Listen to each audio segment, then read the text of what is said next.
And we are live. Hello everyone, this is the Void Executive and welcome to the stream. How is everyone doing? Hope this day has been quite nice. Hello. Welcome to the stream.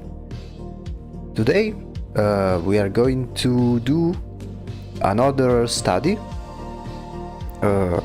Last time, which was on Saturday, we started this new mini project, but it's not really a project, but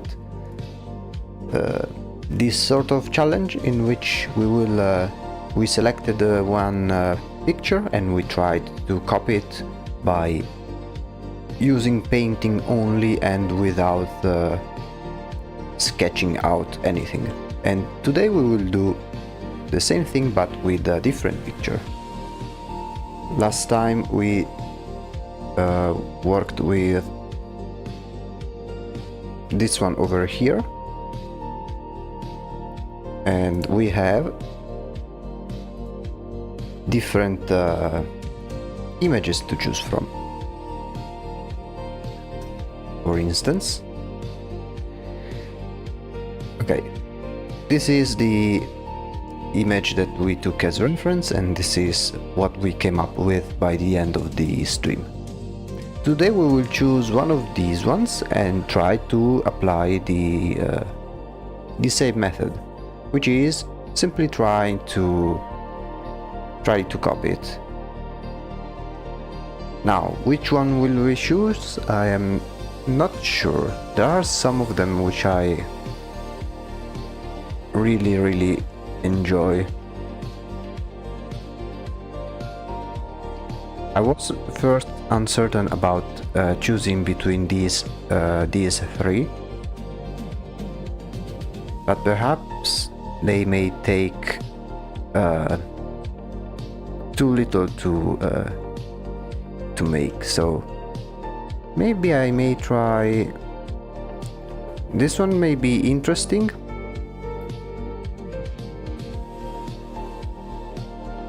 We need to also consider the fact that there is a clear noise filter applied to it, so we'll need to be careful about it. Dorito. The color is a little bit there. Otherwise there is this one, but this one is very simple. This one is very it is very complex. I think we will do that last.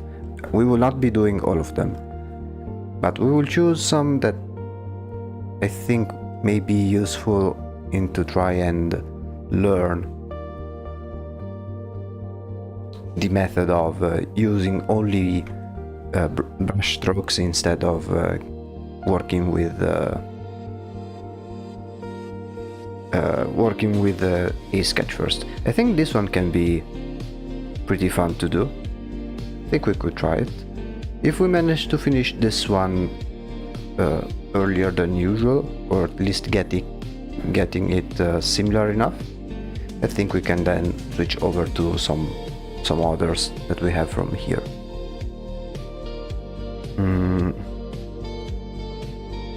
Having said that, let me quickly make a new document.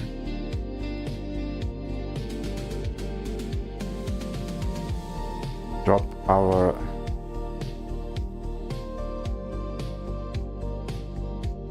reference over here.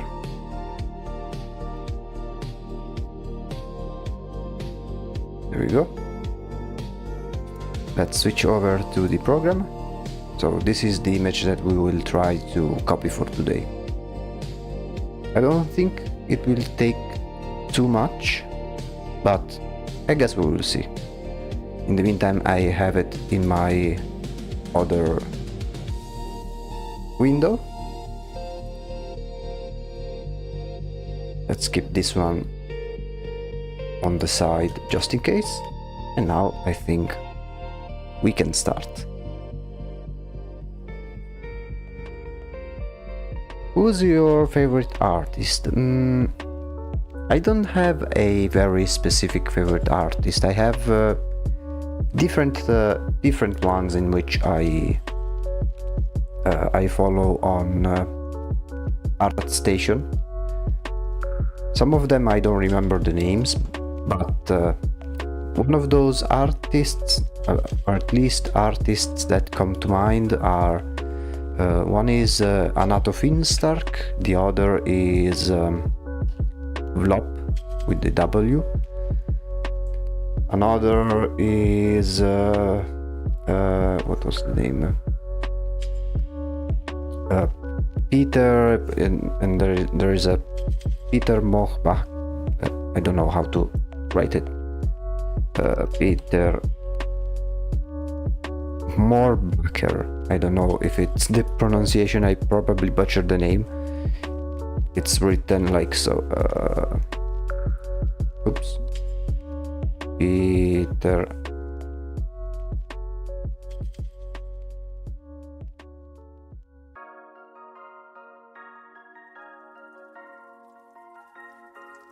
More.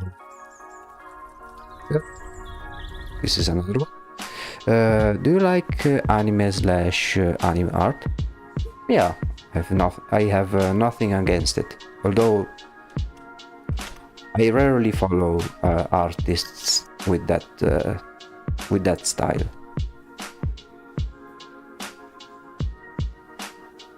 Mostly because unless we are talking about very specific types of specific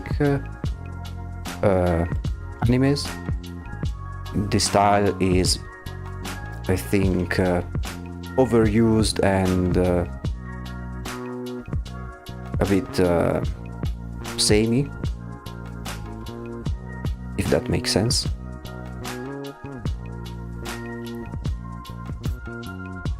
Okay, now let's start with the basic shape. I don't think this one will be too hard to make, mostly because it doesn't have many random brush strokes like in the previous one.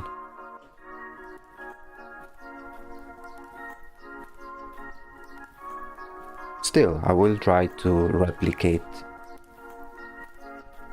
as much as possible.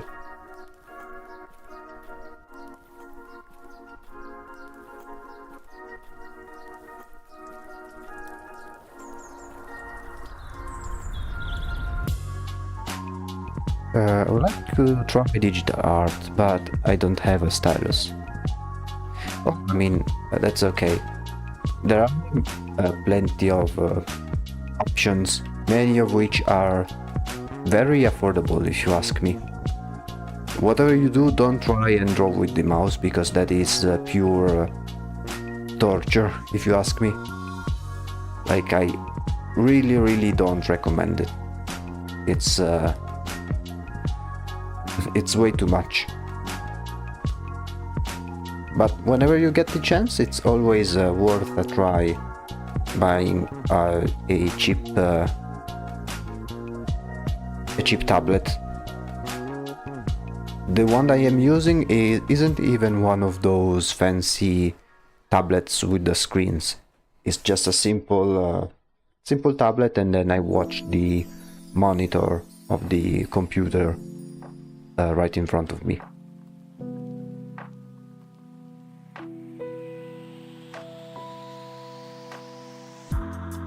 For different reasons, but overall because they are much more affordable, and I usually prefer not having the screen, because this way I don't have my hand blocking the view. Okay.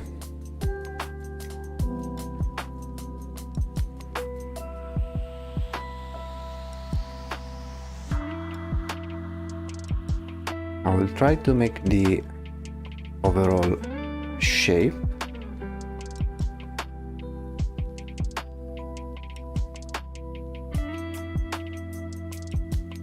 Then there is always time to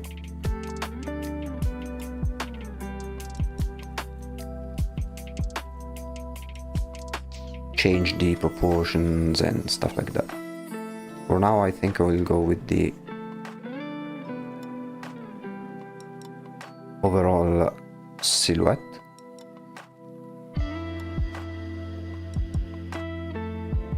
But yeah, if you want to try digital art, I highly recommend it. I mean, you will eventually, you will have fun doing it. One other thing you need to keep in mind though, but that's pretty much even without the digital art, but just art in general, is that at the very beginning you are going to essentially hate your drawings because they will suck very much, but that's perfectly normal and expected.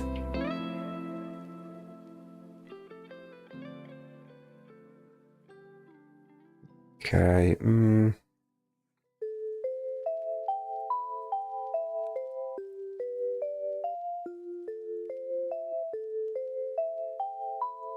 think I will try with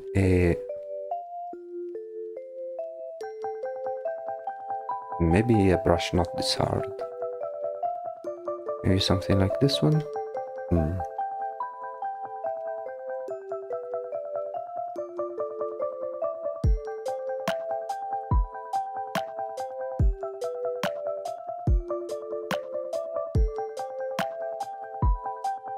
Okay.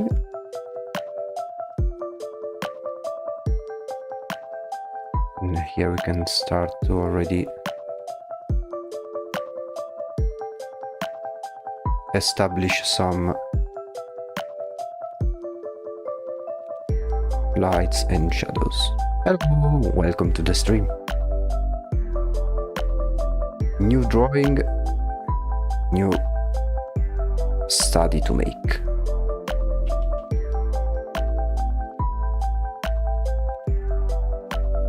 This time we are trying to copy this image over here.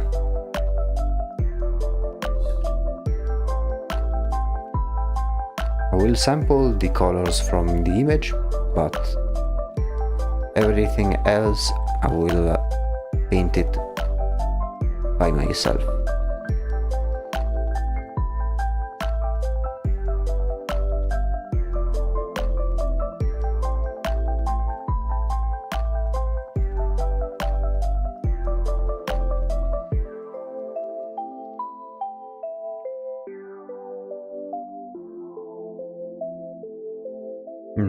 I think for this one, of course, I cannot know the full extent on the process the artist who made this drawing went through, but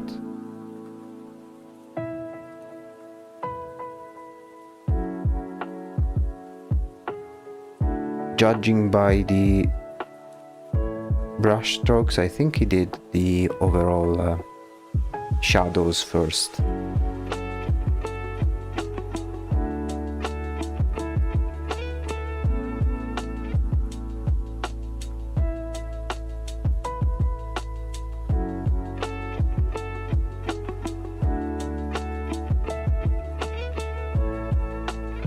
Shadows and lights, especially in this area, which is essentially a simple rim light.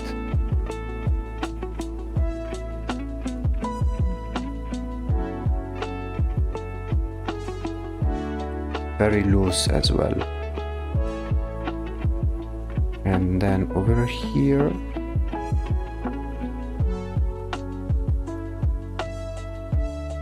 I think they made like a big hole over here and then made the rib cage later.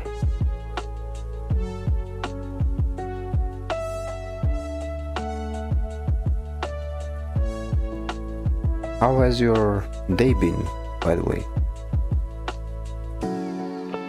For me, it's been rather okay. Except maybe in the morning because I don't know for what reason, but our router and internet overall stopped working, and so I was like, oh shit, I hope it gets fixed before I do the live stream. Otherwise I would have to tell everybody that the stream is not going to be done, but luckily we managed to fix it.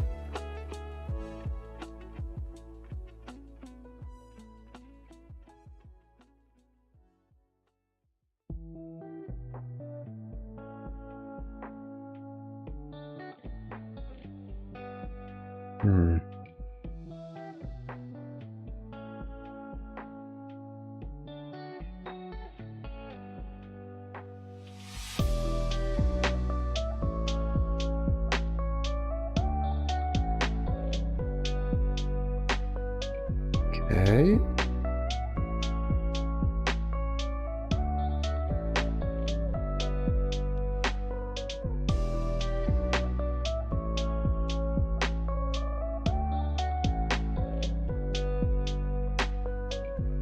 And then I'll try to make the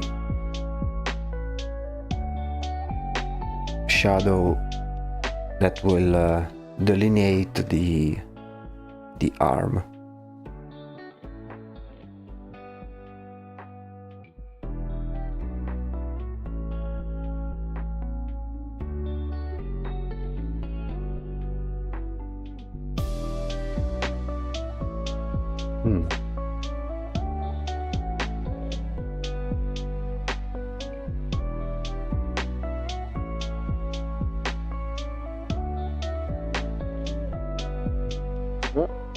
Okay.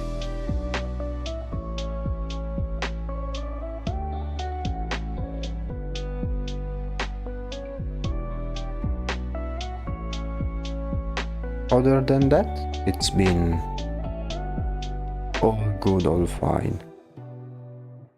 I hope it's been the same to you guys.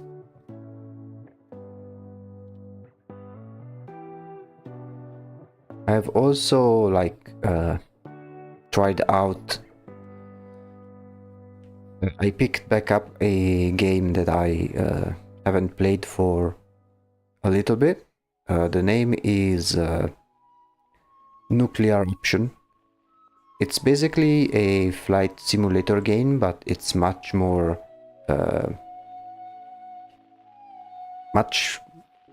friendly towards someone who has never been passionate about that sort of thing, like flight simulators. Especially because most of those games, if you want to play them and enjoy and get the most out of the experience, is to get those controllers that simulate the way you would fly a plane realistically. But luckily for this game, it's not something required. It does have that kind of support, but I'm glad that it's not something that's necessary in order to enjoy the game. Especially because it has some features like the planes or the controls are not as realistic as some other type of flight simulators, which makes things easier to understand and I think more enjoyable to play. Because at the end of the day, at least for me, I want to play a game, not a one-to-one replica of how a cockpit works.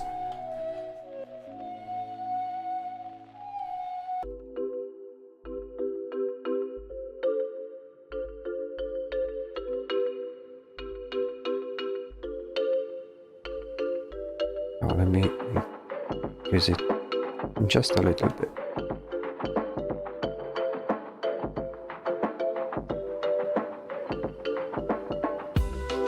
now I try to make the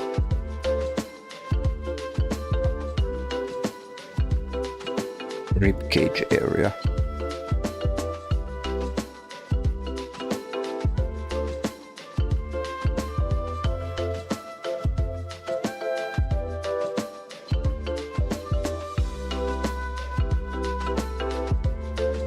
I'll be very loose with it for now, but then I will work with more details later as we go.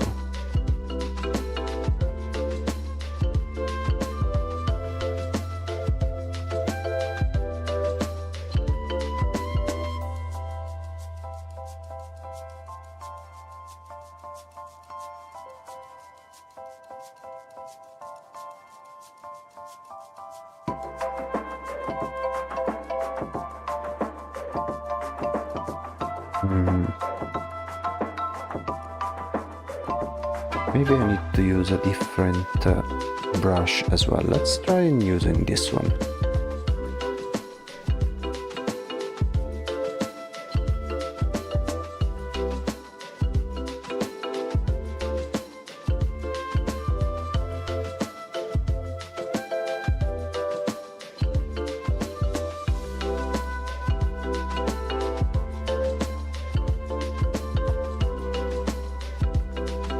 There we go.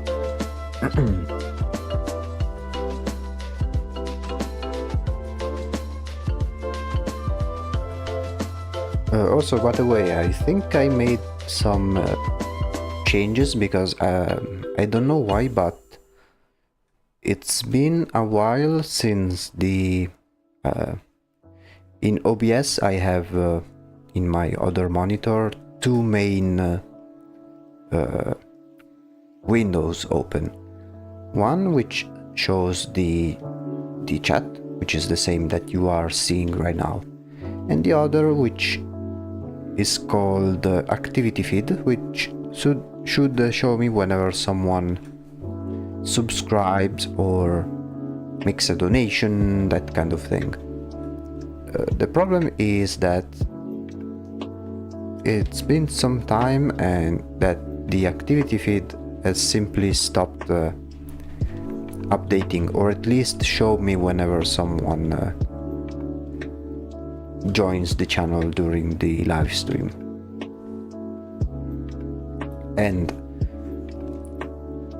which is a kind of a bit of a problem, because I want to at least welcome whoever is joining at the moment, because I know people join because at the end of the stream it tells you if there are some new subscribers, and so it is a bit of a bummer discovering that without noticing it while during the live stream. So I hope that now with some changes I will be able to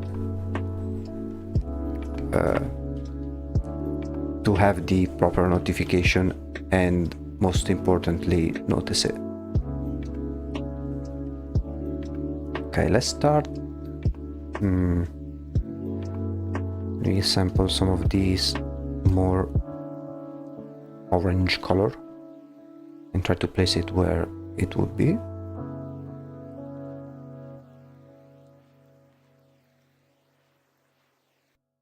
And now I think we can try and place some of the green stuff.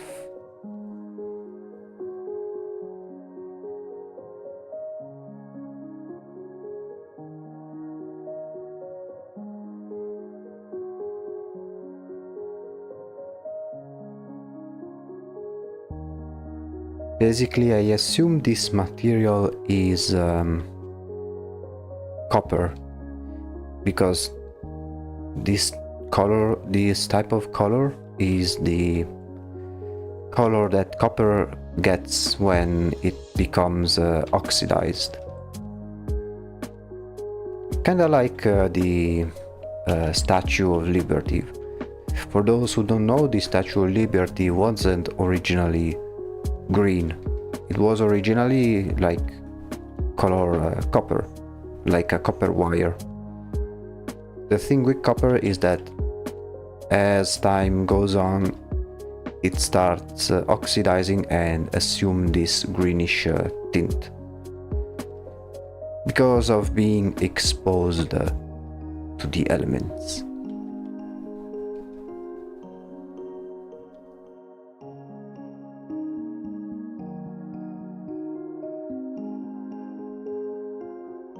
Which I assume it is the kind of storytelling the artist who made this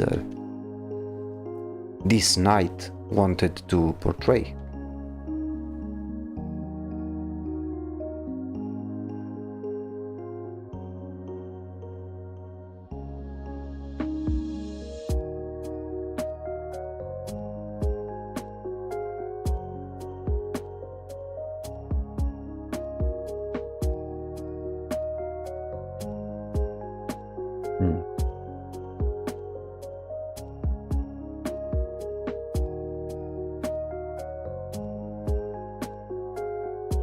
Okay, let's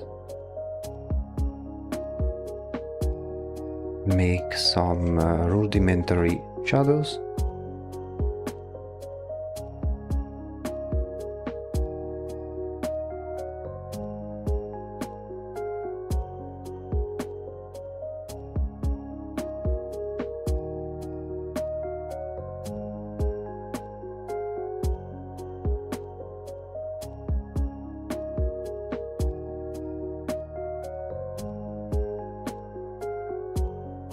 Well, it's already starting to take shape.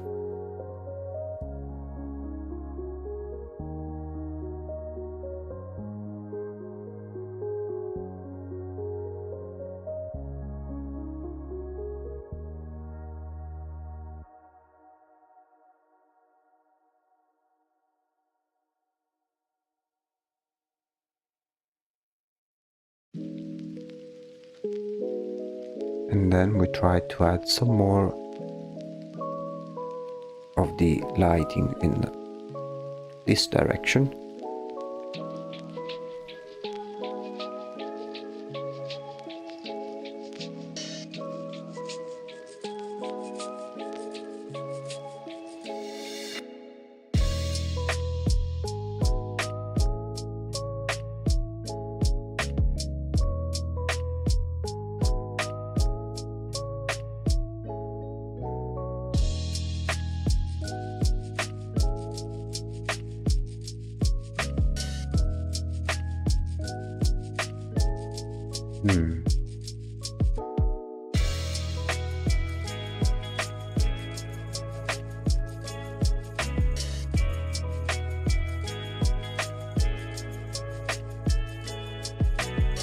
There we go.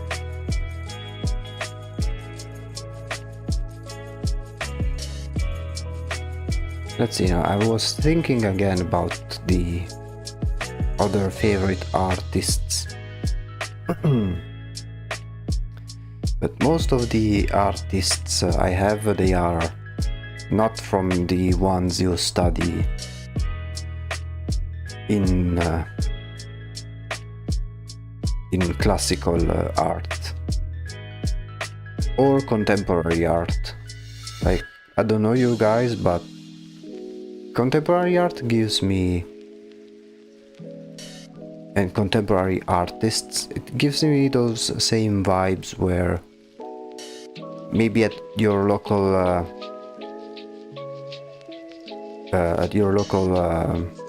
news station, sometimes, I don't know if it has ever happened to you, when they like make a report about an upcoming rapper or upcoming singer that everyone is starting to love, and then you hear its name and you only hear it once on that occasions and never hear from it again. That's the kind of vibes that give me whenever there are those contemporary art with some squiggly lines, and then they sell at millions on auctions. Kind of weird.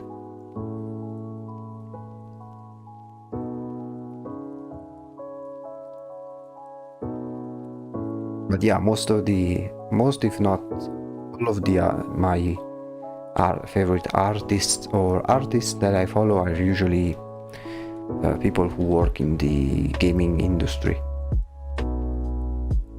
Yeah, I can see that. Yeah, I mean, the more I think about it, the more I start to believe that contemporary art and that kind of environment in general is mostly a scam to just make money and nothing else. I really struggle to see true artistic taste and artistic intent in what they want to show us and tell us that is good art, quote unquote. I will never be mad at being able to sell a piece for a million, though. You know what? I don't know. I don't think I would, because if I made like a random, let's say that I make I don't know, something like something weird like so, and then I don't know, I put it on a canvas and someone says, wow, I can sell you this thing for millions. I would feel like I'm being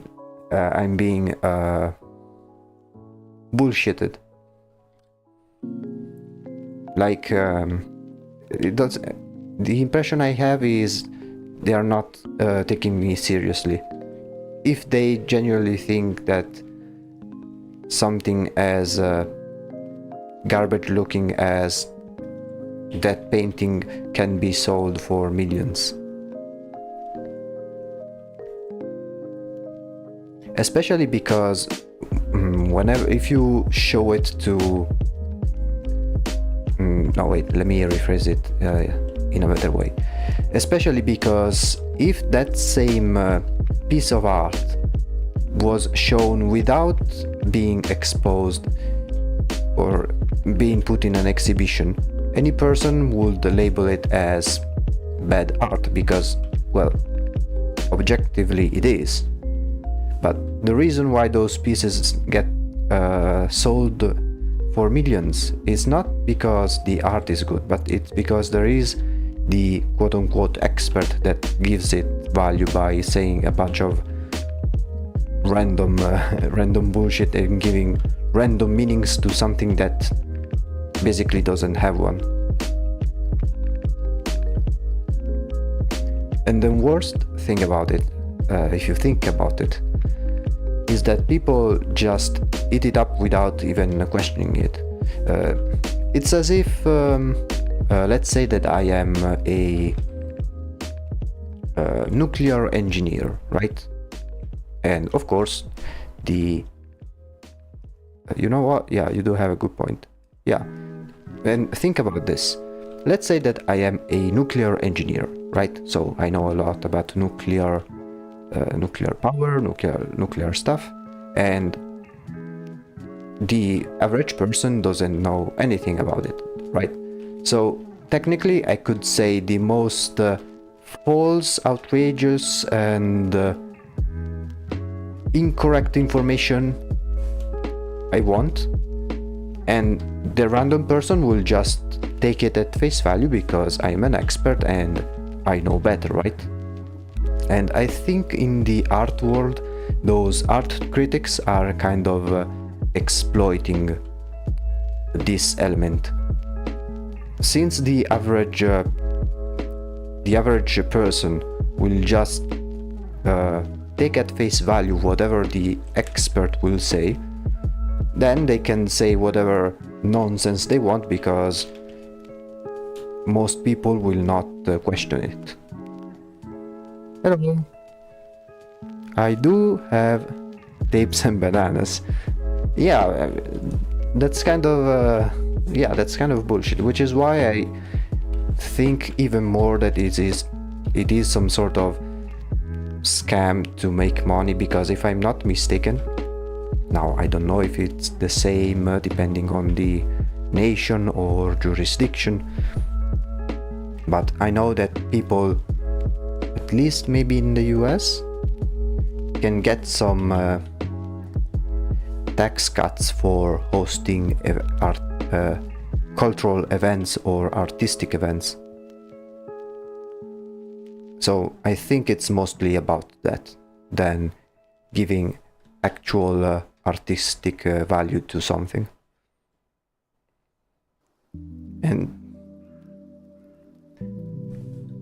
And I think most of those artists, some of them, I think they are in on it, in the sense of they know that what they do is bullshit, but they just do it because of the money.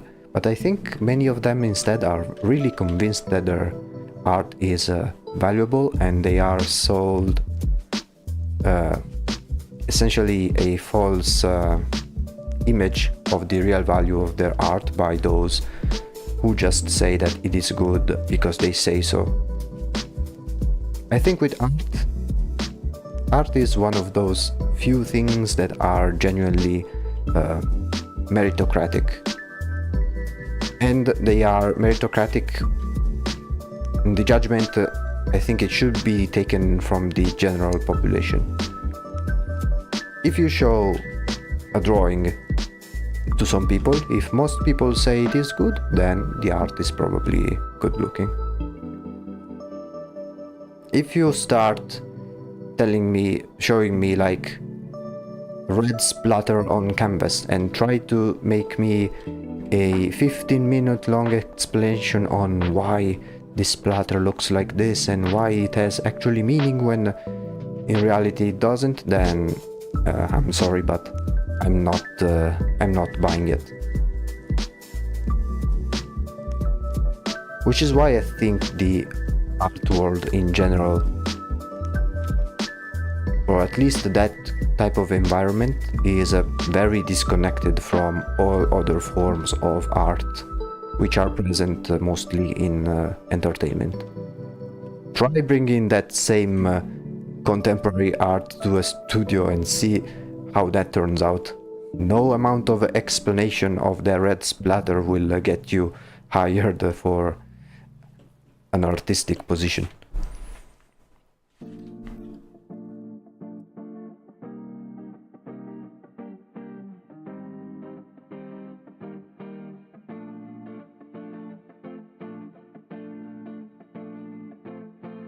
And I think the art started taking that direction when photography was born. But I think that is a mistake they made, because they said, well, since there is no point in making pretty pictures because you can just take a photo, now we can go all abstract and random stuff. But I think that is a misguided perception.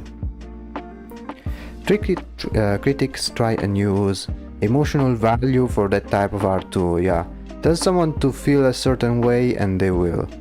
It's a cheap trick to make people spend their money. Not only that, but I think when someone says, oh yeah, you're right, it gives me that sensation, I don't think they genuinely believe that. I think they will just take at face value the words of the critic, when usually if you want to judge something, at least artistic wise, and if you want to know if someone is good or not, what counts is the first impression. If the first impression is positive, then you did a good thing.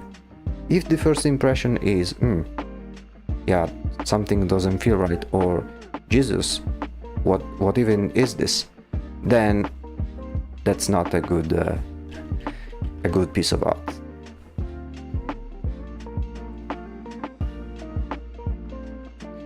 Let me save real quick this document just in case. Studies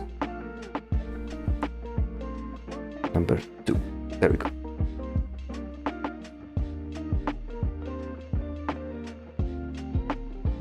Because think about it. Usually you don't need, the only exception in which I think an explanation is warranted I follow some YouTube channels that examine those old pieces of art from the Renaissance or the medieval times, and their explanation makes sense because they will either explain the history behind a specific painting, who the people are, what is happening, why there are certain objects in the scene. They will say something like, well, there is this object in the scene because at the time it represented a specific value or a specific concept. This person wears this particular item because it represents nobility or something like that. And that kind of explanation, I think, is not only useful, but also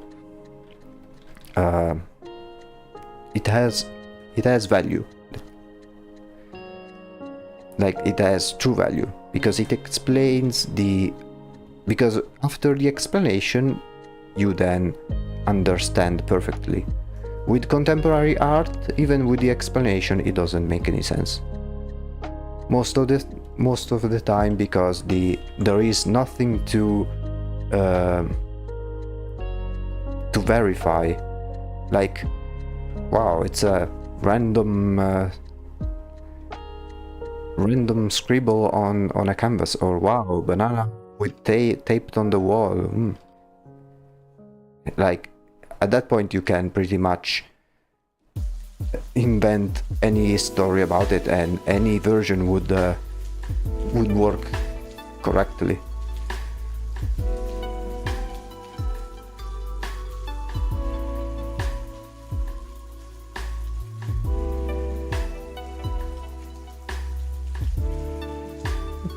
Okay.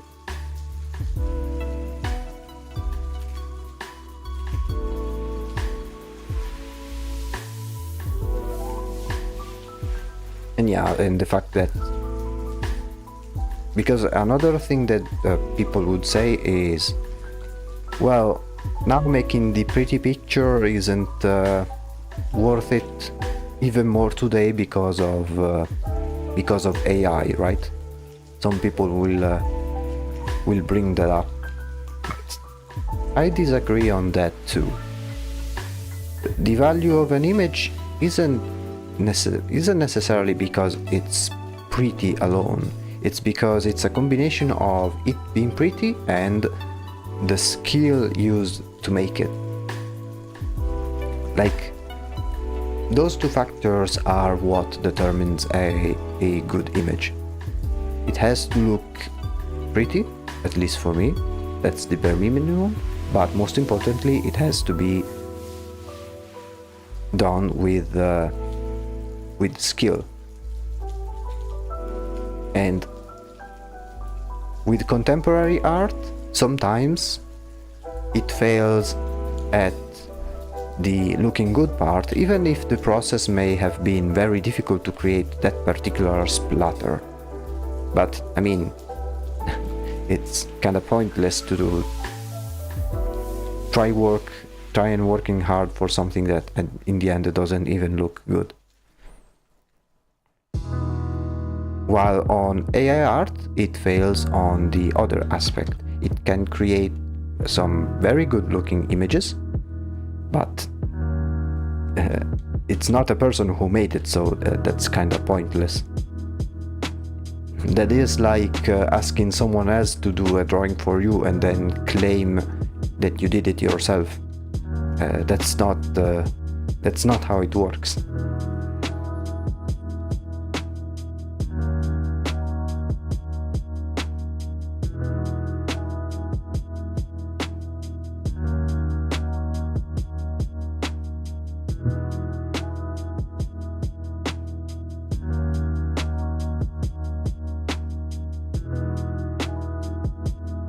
Okay, let me try and flip the image for now and see if we can refresh our eyes. And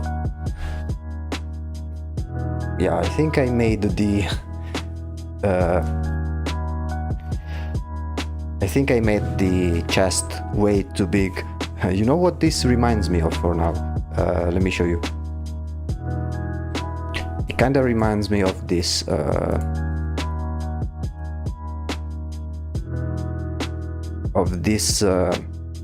image. You might have seen it. Now this is very exaggerated, but kind of reminds me of this, like the big old super weird chest of this image of Captain America. Yeah, we definitely need to make the arm bigger and the chest smaller. And I think this can be done pretty easily. For that one, however, I need to switch over to full screen mode so you guys can see the following screen. Because I don't know why, but some it was in filter, okay. Because when recording only the program Photoshop, it doesn't show other images, that other windows and interfaces that are just as useful.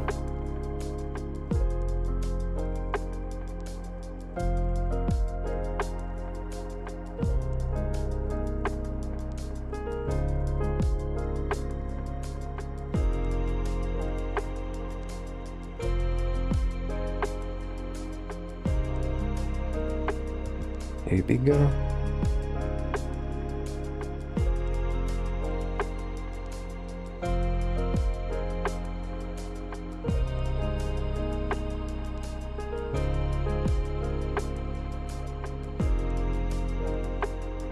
And then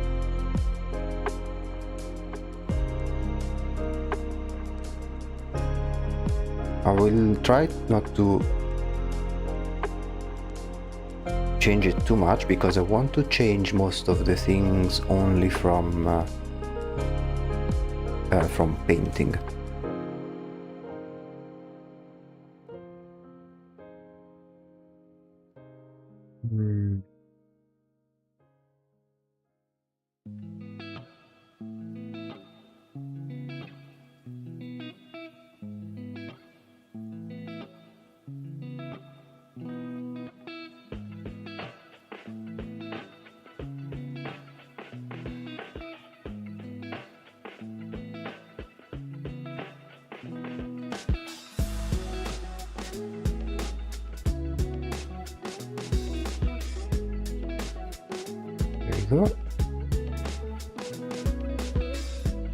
Now the overall position and colors, we do have them. Now it's a matter of going more and more into detail each time. And try to replicate this sort of texture. And I think for that they are using a specific brush, the one that's causing this sort of texture, but I think we do have something similar. It may not be this one, maybe this one?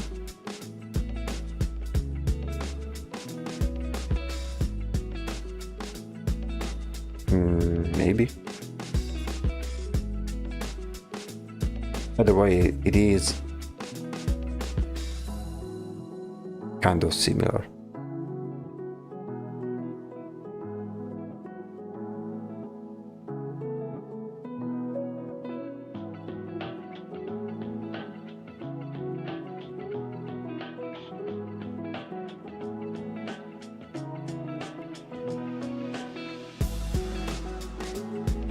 Let's simply move it a little bit.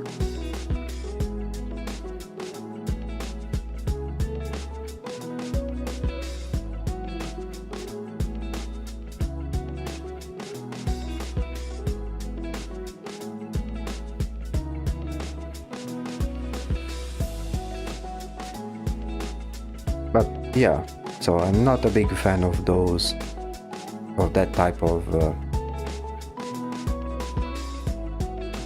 environment in the art world, but I think that is more, it has become something more of a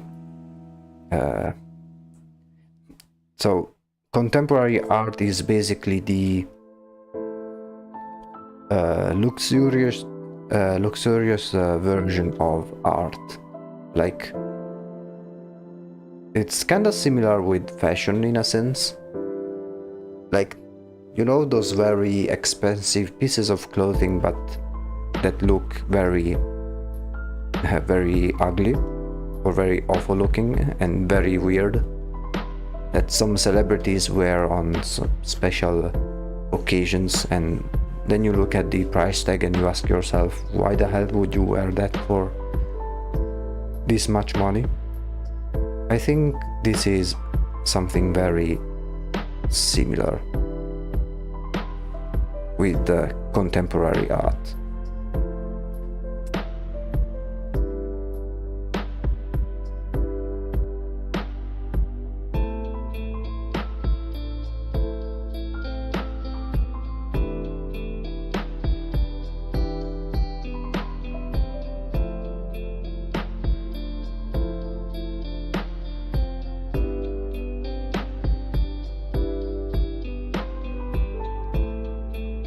Now let me try and use this brighter shade, but first I think I need to change the shape of this shoulder pad.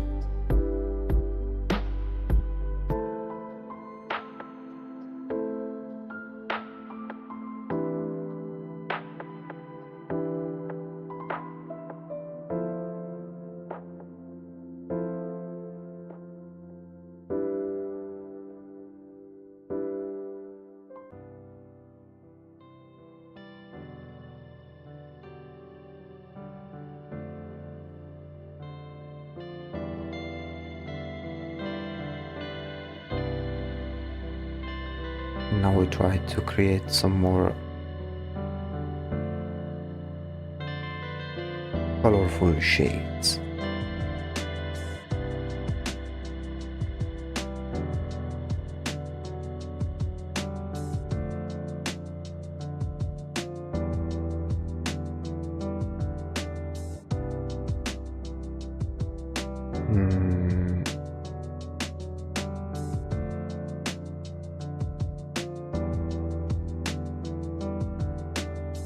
This one needs to change.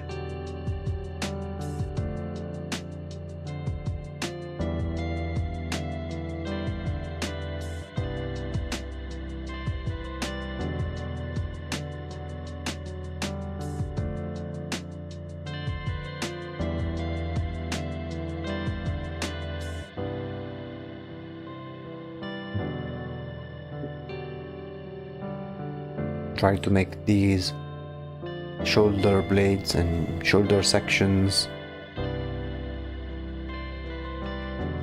be as they should be.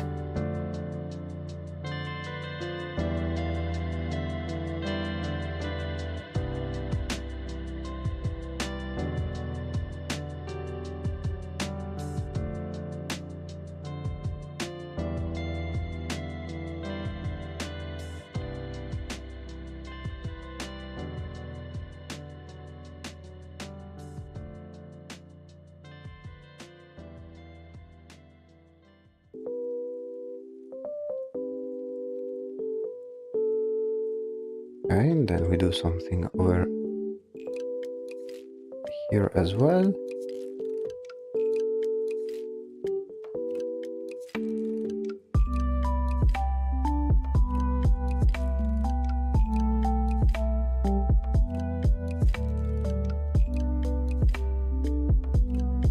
Now this area I think needs some tension, and we need to change the shape of the neck as well.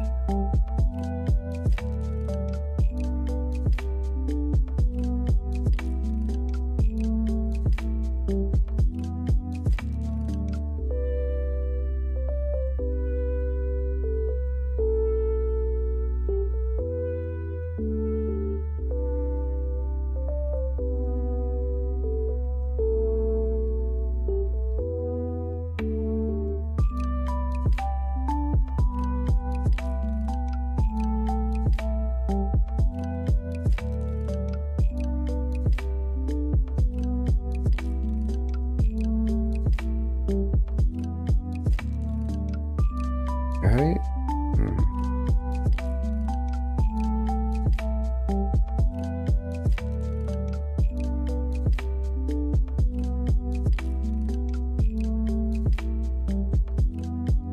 Let's change a little bit the shape of the helmet as well.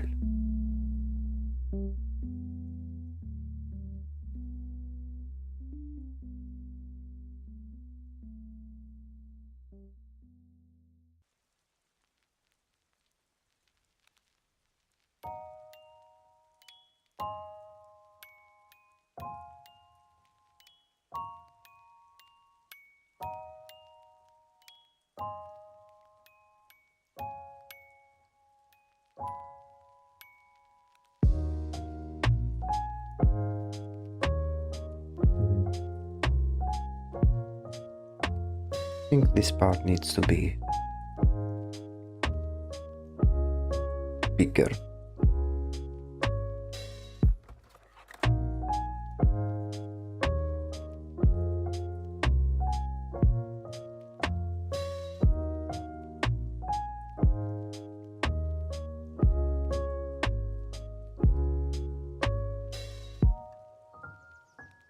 There we go. Now that I think about it, I forgot how we came to talk about the art world in general. It's okay. Oh, also another thing. Today I watched the last episode of the Invincible season 4. I really liked it, to be honest. It left on a cliffhanger, much like the rest of the final episodes of the other seasons. The only thing that many people are criticizing about is the quality of the animation, which they say it doesn't look really good. But for me personally, I don't mind it. I know that there are some sections in which it shows that the animators had to work on a tight schedule, but I don't think it was to the point where they were detrimental to the storytelling. I think people sometimes on that note can be a little bit too harsh. I've seen people even compare the animation to the one of the latest season of One Punch Man, which I don't think that is comparable. That one was really horrendous. The latest One Punch Man season quality of animation.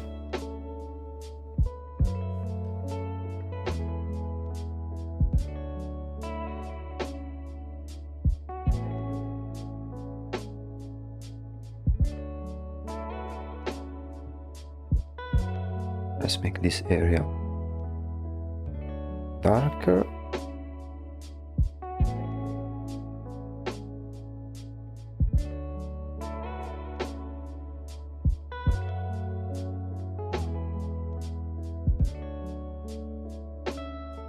Again, in this case, much like the other one, it will be impossible to try and perfectly replicate every single brush stroke, because most of these brush strokes are spontaneous, and it is quite hard to replicate spontaneous gestures.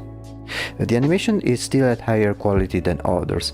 People have too high expectation these days, but they need to remember that there are so many variables that can affect it. Not only that, but I've read somewhere that the team working on the animation for Invincible.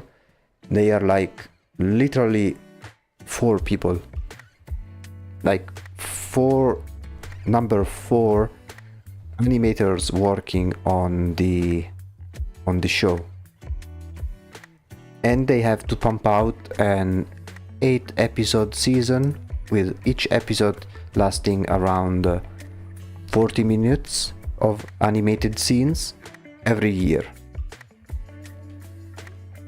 Some people are saying, of course they are not blaming the animators, but they are blaming the higher ups who want to pump out one season every year, and because of that, of course, the animators have to cut corners. Now, luckily, the most important scenes, the most action-packed scenes, the animation over there is very high quality. That's not what people have a problem with. It's the rest of the scenes.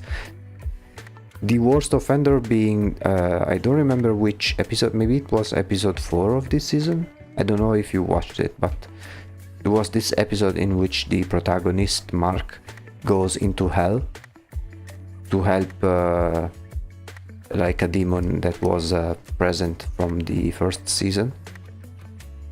And there is this one scene in which they are falling into a bottomless pit, and like this scene was it was like they had this awkward exchange that lasted around 1 to 2 minutes, in which they essentially said nothing, and it's them falling with the same exact camera view, just saying absolutely nothing. And in there I noticed how they just did it in order to meet the required amount of time for that episode. I mean, that episode in general was, I think, the weakest. It felt more like a filler episode, but that scene in particular, it was a very hard to watch. Like, I don't know if you have seen it, but I don't want to show it in case some people don't want to get spoiled. But as someone who has worked in a similar time crunch industry, we have no choice but cut corners or produce something that isn't up to our standard. It hurts us just as much as those who watch. So, what do you mean you work in a similar time crunch industry? Did you work in animation as well? Or maybe is it game development? Because game development, that's also an industry that's unfortunately affected by time crunch within some companies, not all of them.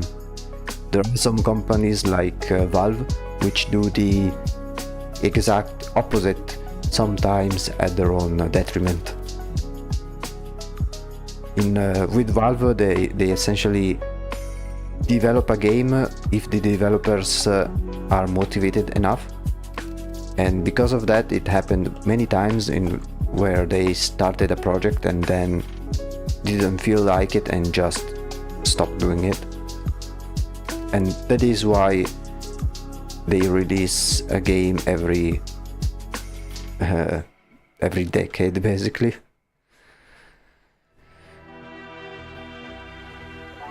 Hopefully it won't be for long. I'm still hope for a Half-Life 3 announcement this year. One can only dream.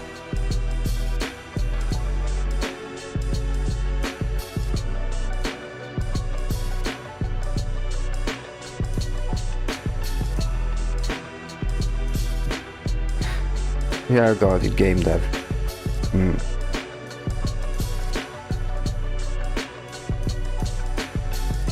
Yeah, and that is mostly, however, AAA game dev.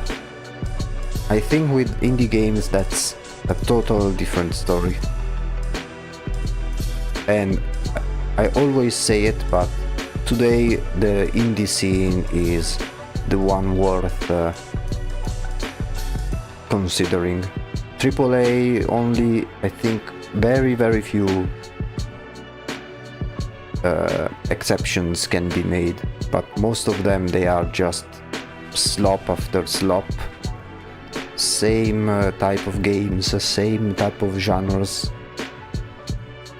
Then what happens is that an indie game does a concept that is new, and then the AAA tries to copy it, and they copy it badly. Rinse and repeat.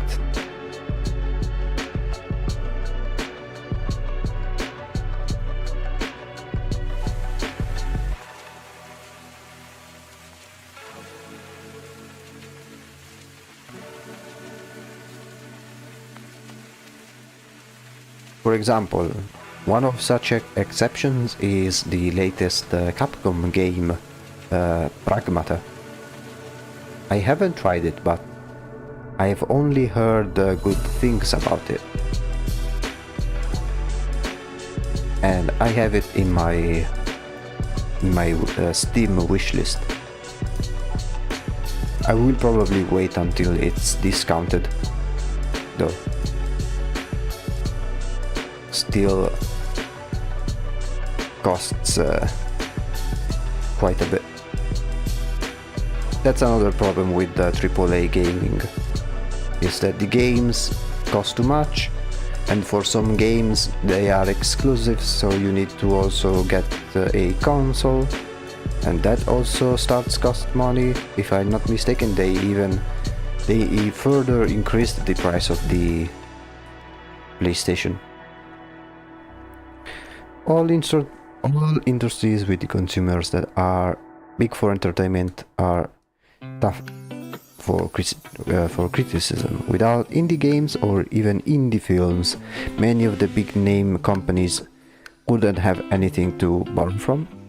I'm trying to say that in a polite way. I mean, it's not only that, but sometimes those very big industries that we know of today, when they became famous, they made great games and they had very small teams, to the point that they would be considered indie studios if they made those games with that same number of developers today. Now, I am not a Halo fan, but if I'm not mistaken, the first Halo games were developed by around 20 developers. Nowadays they made those games that made them famous in the first place. Nowadays those same studios, when they make a game, they spend around minimum $200 million, and they have like over 1,000 people working for it. Like see Ubisoft, for example.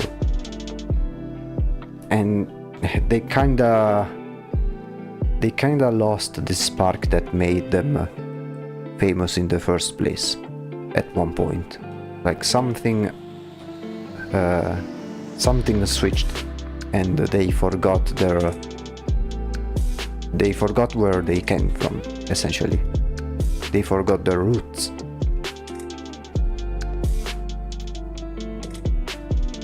Which is why people are leaning into indie gaming more and more. Because something that even then, those very first companies made something with new mechanics. They were more daring, they tried something new. Now it's all about who has the biggest, most beautiful graphics in which you can count each individual hair of the character's butt cheek. But no one cares about it. Especially if in order to play those games you need a NASA level computer system and buy a $2,000 GPU just to run it at 20 frames per second, which then become 120 because they make fake frames with the AI, because they can't run this level of graphical fidelity. What a sad time. I mean, it is a sad time if you only consider the AAA gaming sphere. If instead you switch over to indie, it is not a sad time, but quite the opposite. Right now the indie scene is thriving. And there is definitely someone out there who wants to view the pixels of someone butt cheek, but that can stay in their box and leave the rest of us out of it. I mean, all you need to do is go to the Rule 34 website and look at the 3D category.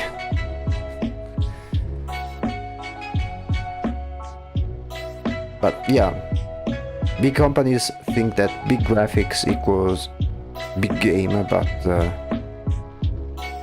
at this point just make animated movies, right? I think you are better off doing them.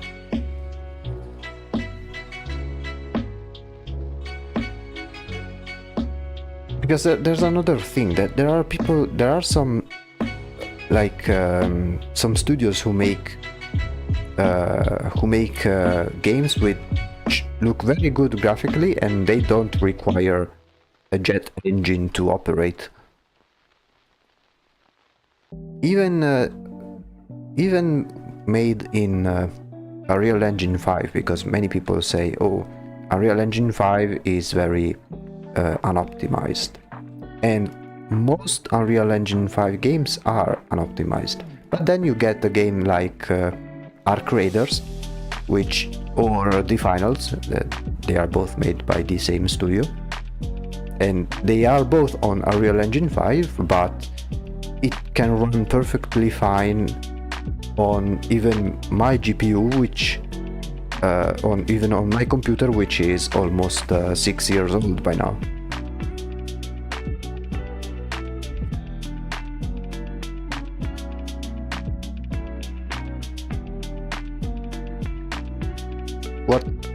What those companies are confusing is they are confusing good graphics with art direction. If you have the most realistic graphics but you don't have an art direction, the game will look like shit. Instead, you can have a game that doesn't necessarily have the most realistic lighting or the most realistic textures, 4K textures, but it has an art direction that works, and then it looks good. For example, look at games like, for example, I'm playing in these days, I've been playing a lot of Deadlock. Deadlock isn't realistic by any chance. It's a cartoonish style, but that style is a style with a capital S.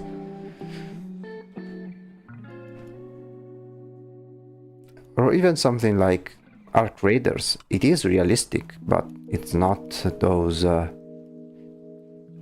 hyper realism. Have you watched the demo of DLSS?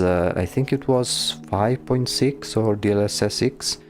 The one where they basically made an AI filter on top of the game, which completely removes the art direction and it makes it look like AI slop. And they tried to showcase it on the latest Resident Evil, and it looked so hideous that many people started making fun of it. And then there was those people at Nvidia hyping it up, oh, the next generation, it looks so good, oh look. And then they essentially add features that the characters didn't even have. I think one of the characters of Resident Evil, which is underage, and with this new DLSS they made her look like she is 25 or something, because it has the classic AI good-looking woman type of image you would get from a simple prompt on Midjourney.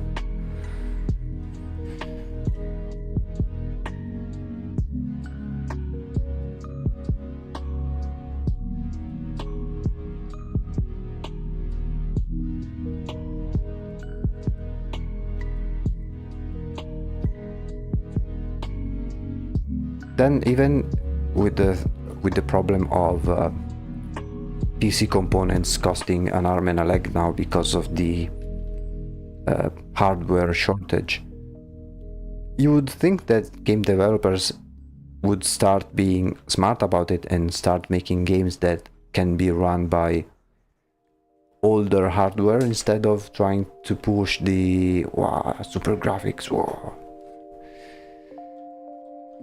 But no, there are definitely some games that have done well balancing cinematics with gameplay quality. Expedition 33 comes to mind. It's one of those games that I really want to try it because everyone kept saying how good it is. I have, although a little bit of a sour taste with Expedition 33, because at the Game Award it won Game of the Year, which, I mean, fair enough. But then it also won Indie Game of the Year, which, I mean, you already won Game of the Year. At least leave the best indie game of the year to some other game. I was hoping that Hollow Knight Silksong would win at least the best indie game of the year. I was hoping it would win Game of the Year, but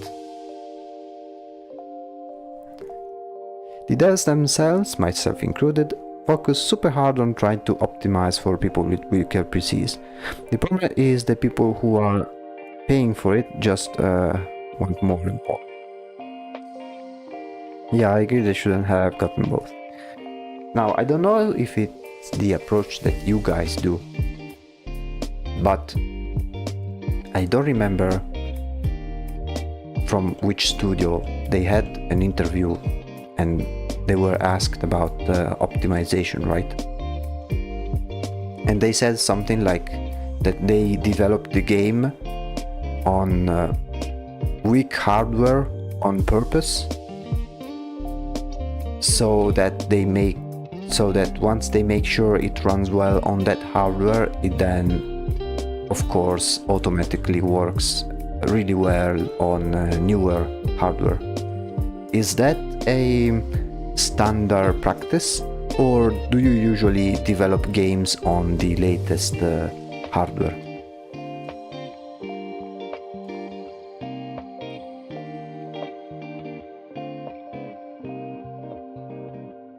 I think it was still Valve that said something like that, but the process, it makes sense to me. So you want to develop the game on the oldest hardware possible, so this way you optimize it for that old hardware, and then you've basically already done the optimization for everything else, because from there it's just going into better hardware which will run the game even better.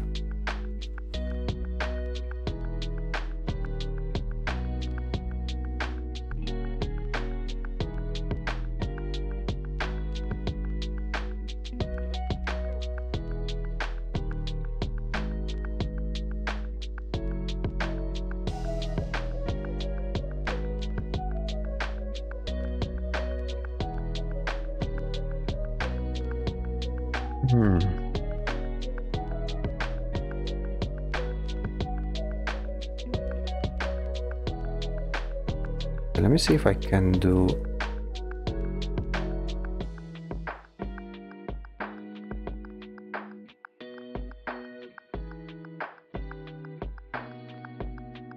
maybe by lowering the opacity.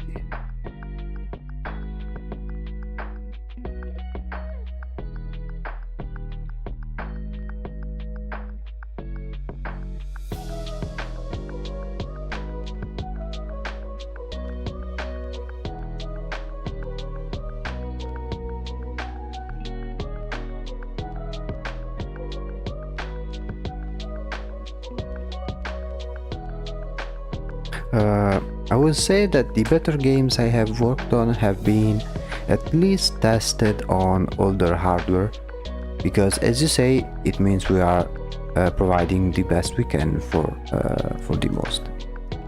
Yeah.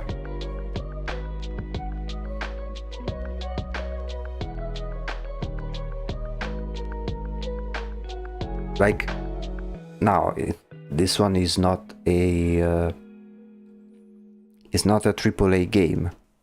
It's an indie game. But we can draw some comparisons.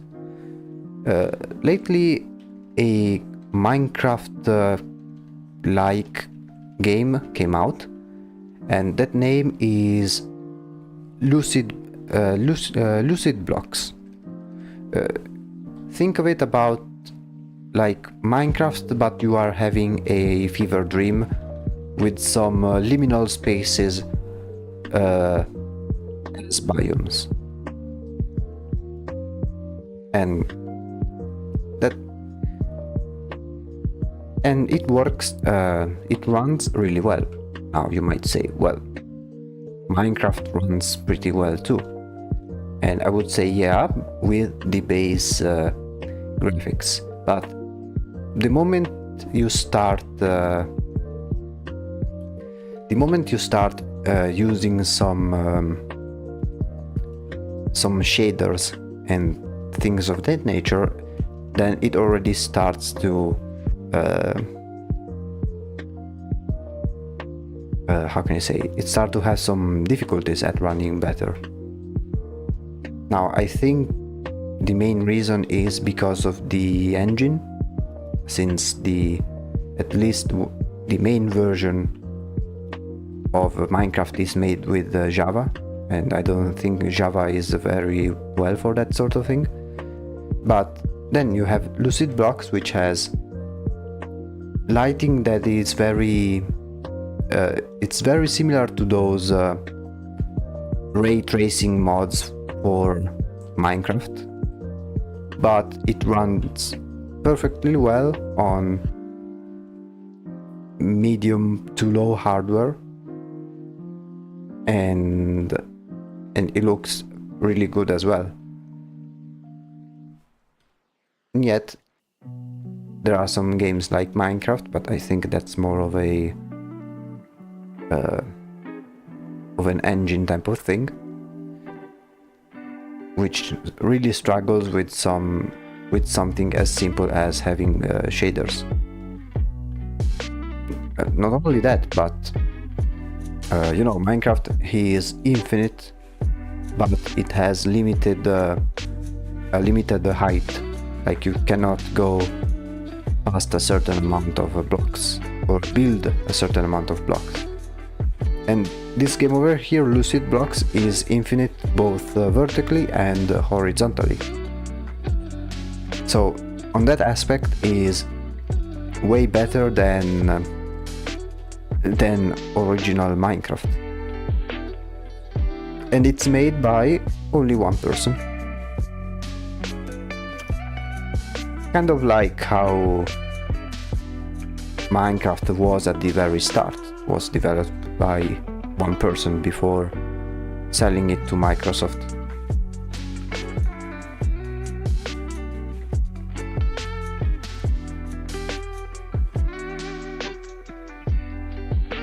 Or you can have some other games, but those are much more obscure and unknown, like Dwarf Fortress. Have you ever heard of, or at least known about Dwarf Fortress? I've talked about it a couple of times in other streams, but it is one of my favorite indie games, and I can say with confidence that it is the most complex game ever made as of today, and I think it will always be, because it's a game that the two developers, which are two brothers, Zach and Tarn Adams, they said themselves that they will work on this game until they die, essentially. Like, this is their lifelong project, and so this game will only have more and more features. But even already, as of today, it has more features than any other game that's ever existed in terms of depth and complexity. In fact, it is the game that's been the main inspiration for the creation of Minecraft. So the guy who created Minecraft was inspired by this game called Dwarf Fortress, which has been in development for more than 20 years by now. Which shows the amount of dedications that some people have about their projects. I know about it, but I've never touched it simply because it goes over my head. It's a really inspirational game though, because as you say, it's a true love and passion game from the creators. I mean, since you work in game development, I think you will love exploring all of the different features and interactions it has, because the like, I've listened to an interview and they said about like when they need to make some updates, it takes a lot of time because they may go back into checking code that they haven't touched in years because the game is so big. It's like, imagine trying to endlessly build a castle, and then when you want to add some new areas of the castle, you need to walk through corridors that you haven't walked in years. And that is what they said about the game code. So I can only imagine how complex and big the game code is. Now, I will take a short break. I will flip the image real quick, take a short break, get some water, and I will be right back. I will go back to talking about Dwarf Fortress because I really like talking about it. So if you don't know too much about it, I will gladly explain to you many things about this game. It's really worth a try, and I think it is in how can I say, an artifact, a coding artifact for the gaming industry. I think it's one of those things that if they were physical, they should belong in a museum. I will come back in a few minutes to continue the conversation and the drawing. I think right now I really like how this one is going. The only thing that is missing, I think, is adding some texture, as you see over here. So I think we'll try to achieve this sort of effect for this drawing. But that will be after the break. I will be right back in a few minutes. You put my leg again.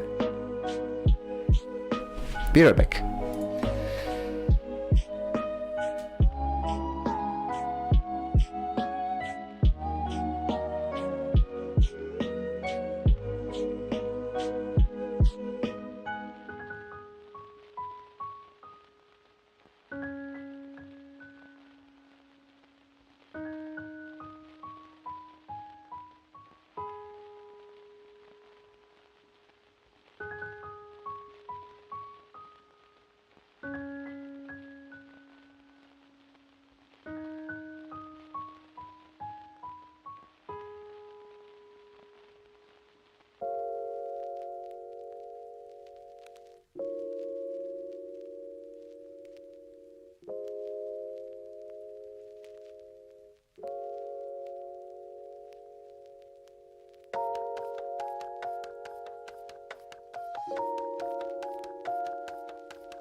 There we go.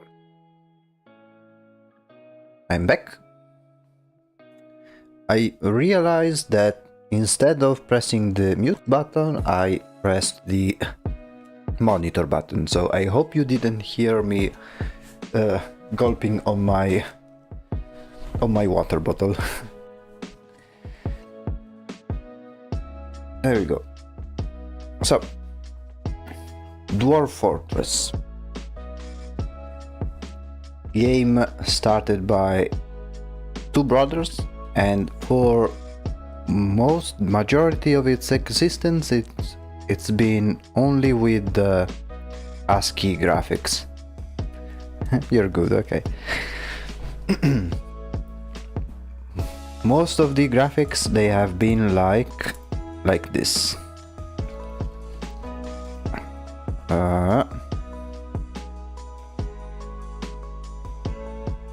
So this is how it used to look like until a few years ago when they made the Steam release.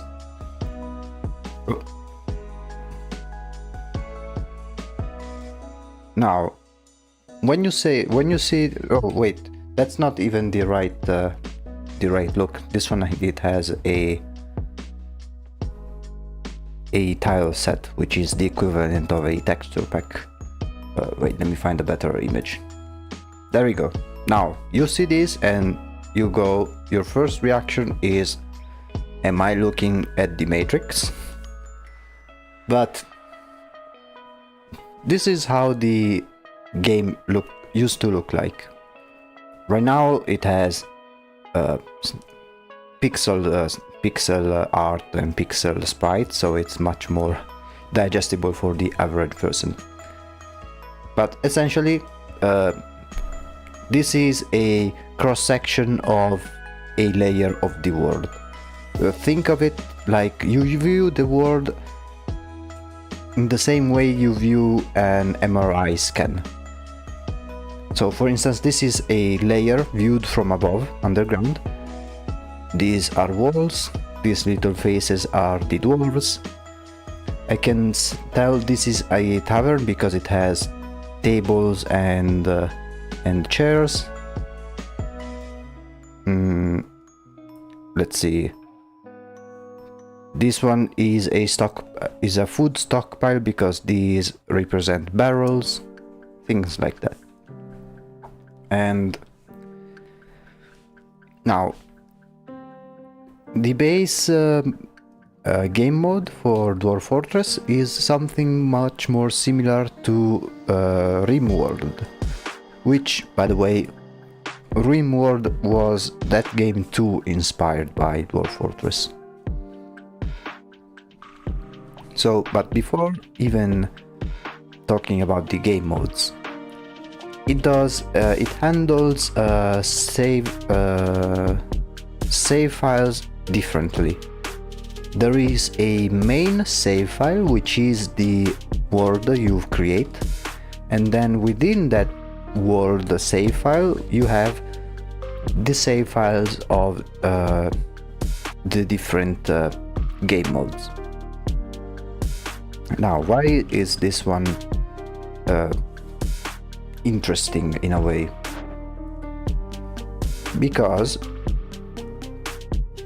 when you create the world, before playing any game mode, it needs to essentially generate it doesn't limit itself to creating the geography of the world, like mountains, seas, rivers. It also calculates the history of this world.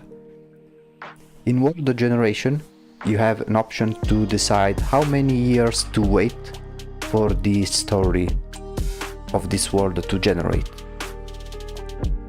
The default is around 250 years.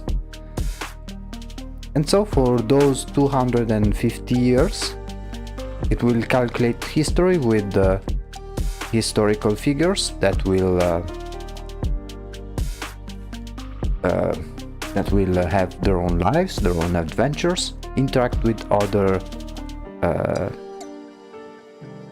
other historical figures, and all of that is kept track of. Every location, every event that happens in the location, every hero, every kill that the hero has, every weapon, every legendary weapon, every artifact, religions, deities, because deities are randomly generated too, randomly generated religions, randomly generated taverns, name of taverns, coups, kings, royalty, assassinations, everything, anything you can think of, it is kept track of. For example, for each creature or person, the game keeps track of how many fingers they have, how many teeth they have, how many limbs, if they have eyes or not. It keeps track of everything. Then once you have created the world, you can select between 3 different modes. One is Fortress mode, which is the most used one, the default one. Then there is Adventure mode, which is basically, if you ever played games like Kenshi, it's one of those, or even Mountain Blade 2 Bannerlords, or Mountain Blade in general. Basically, you play into the world, but it is a sandbox, so you can do anything that you want. You don't necessarily have a specific objective. And then there is Legends mode, which is essentially its own Wikipedia of the entire history of that randomly generated world. So, and the cool thing about it is that in Fortress and Adventure mode, any person that you encounter is logged and memorized, at least the ones that are still alive, into Legends mode. So let's say that you meet some type of warrior and you really like him, and you want to know a little more about their life and their history. You basically go into Legends mode, you pull up their name, and it will tell you where they are born, any romantic relationship they had, what god they worship, what are their parents. You can see their whole family tree. If they became like lords of a specific settlement, if they changed professions, if they made friends, if they had kids, anything like that. That is only for random NPCs you might encounter. Now, for the modes themselves. In Fortress mode, it is pretty straightforward. Your objective is you start with 7 dwarves, and you essentially want to build a prosperous fortress. The more time passes, the more migrants come in. You you dig deeper, you make riches, you start your trade, and you face challenges because the more prosperous your place is, the more it will grab unwanted attention. And it is essentially a mode in which you try to survive and create this fortress. And by the way, in that mode, at the very start, but even in adventure mode, you will most likely die in the very first playthroughs in the most unhinged and weird ways. It can be for many different reasons.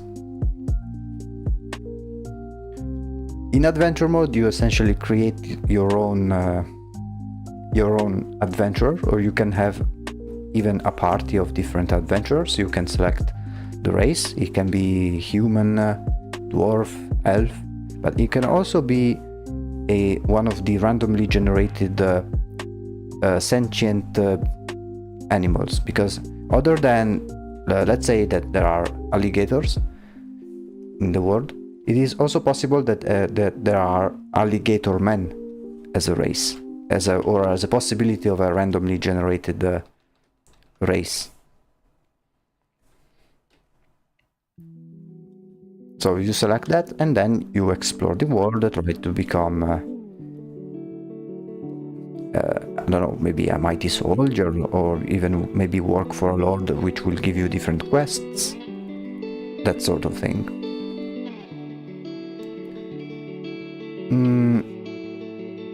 And yeah, the one way that people describe this game is they call it a story generator.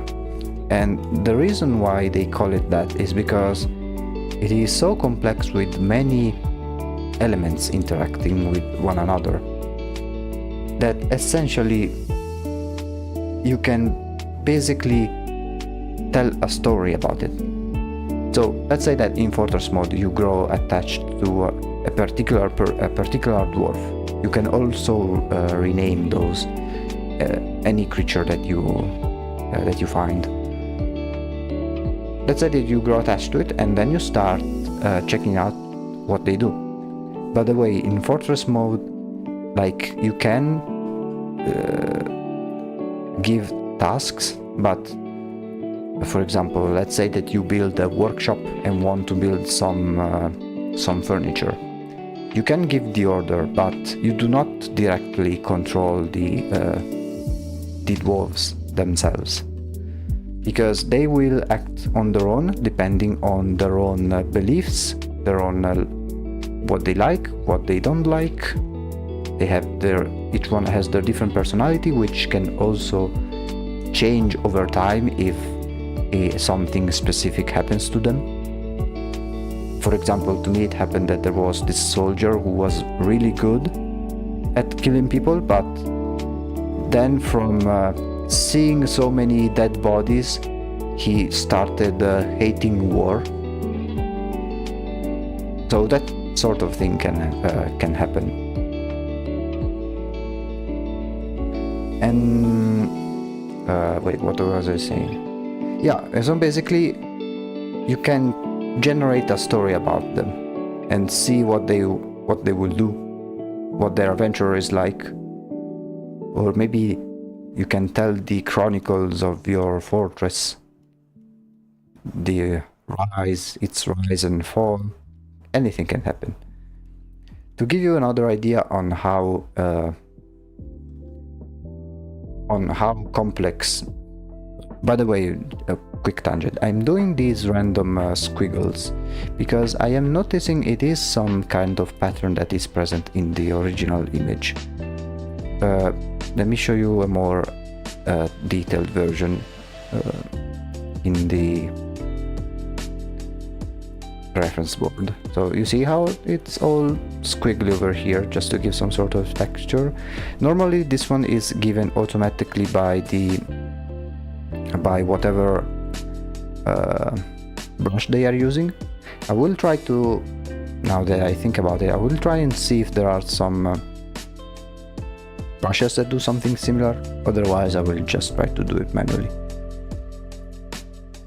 Okay, yeah, so just to give you another idea on how intricate the systems are between the interactions between systems in this game are. There was a moment during development, but that was some years ago, where the developers simply added cats. Like, pretty straightforward, right? They added cats with their own behaviors, and they noticed for some reason that the cats kept dying. And at the start, the two developers didn't really know why. And the reason why they started dying was even more strange, because they kept dying, when they checked out the reason, they kept dying of alcohol poisoning. And they were like, weird, because we didn't code the cats to drink alcohol, unlike the other creatures like dwarves or humans. But after checking the code and the interaction, they noticed something. They made the code in which cats clean themselves, like cats always do. And so what will happen is you had different cats hanging out in the local tavern, right? And sometimes in the tavern it happens when someone drinks, they may spill some of the alcoholic drinks on the ground, and then the cats would walk over those puddles and it would stain their paws with the drink. And then when they would clean themselves, they would essentially lick the stained paws of alcohol, and they would drink the alcohol itself. And that is why they kept dying of alcohol poisoning.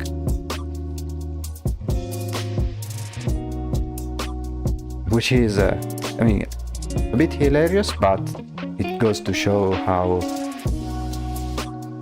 in-depth this game really is, to the point where you need to be very careful into making some systems, because they may lead to unexpected results. I'm not finding a suitable paintbrush, so I think I will do this thing manually.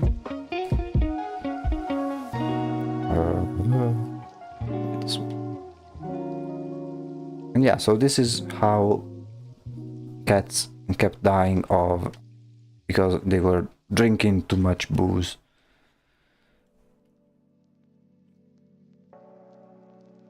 By the way, if you have something to ask or something like that, feel free to do so. I don't want to say stuff that you may not be interested in, but at least I hope I give you enough to pique your interest. I just felt like that since you work in game dev, I think it will be interesting for you to check something like that. Something like checking it out.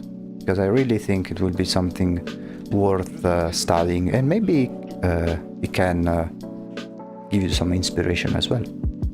Learning the lore and lessons before I even go in. Yeah, I will tell you one story of mine. Like, another thing that may even intrigue you, read the reviews on Steam. Some people will tell some stories that happened to them, and they are hilarious. So many of them are very funny to read. But for me, like my very first fortress, it was going pretty well. I had a public tavern at the very entrance. So basically the entrance was like a corridor into the mountain, and then there was a tavern before having stairs leading down to the deeper sections of the fortress. And this tavern was full of different people. It kept getting more and more populated. It was all going well until one day a monster arose, and it was a bronze colossus, like this giant made of bronze. And that creature basically wiped out my fortress. Like, I think only a couple of people survived, because what it did is it was so big that it basically stepped over my fortress walls in the main courtyard. I, of course, panicked and tried sending the military to attack it, and they met the bronze colossus into the corridor leading up to the tavern, and basically the colossus walked up in the tavern, and the corridor was completely red from all the blood of my soldiers that were splattered around the walls, ceiling, and floor, because I didn't even have very good weapons and armor.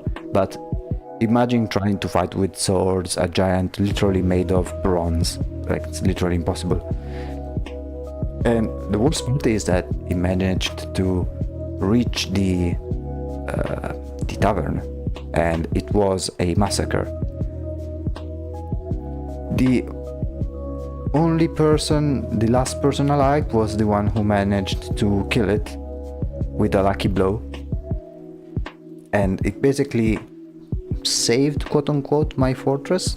But by saved it means, yeah, the threat is dead, but at the same time, like 200 people between citizens and visitors, they are basically all dead. So I had to restart. And the combat system, that one is it's very intricate as well, and it can be quite gruesome. Like, it may happen sometimes that, I don't know, a monster is very strong, it rips apart an arm of an enemy, and then it starts beating that enemy with their own arm. Or you can target each individual fingers, eyes. If it's a blow on the lower stomach, it tells you which muscle they are hit, if they are bruised, lacerated, torn apart, twisted. It keeps track whether your nervous system works fine, if your spine is working fine, because if you have like damage on the spine and nervous system, then your character becomes quadriplegic basically, and they cannot walk or move. People can and will die in gruesome ways in this game.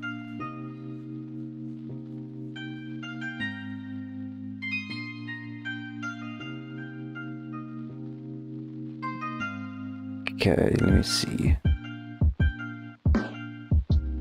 Say that with the... yeah, from a distance I think this effect kinda gives it some sort of... I don't know.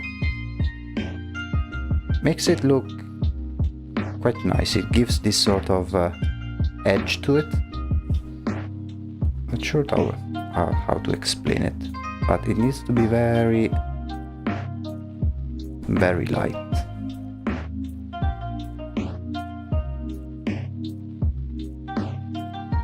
Yeah, check out the reviews of on Steam for Dwarf Fortress, and you will enjoy your time seeing the adventures that the other players have had.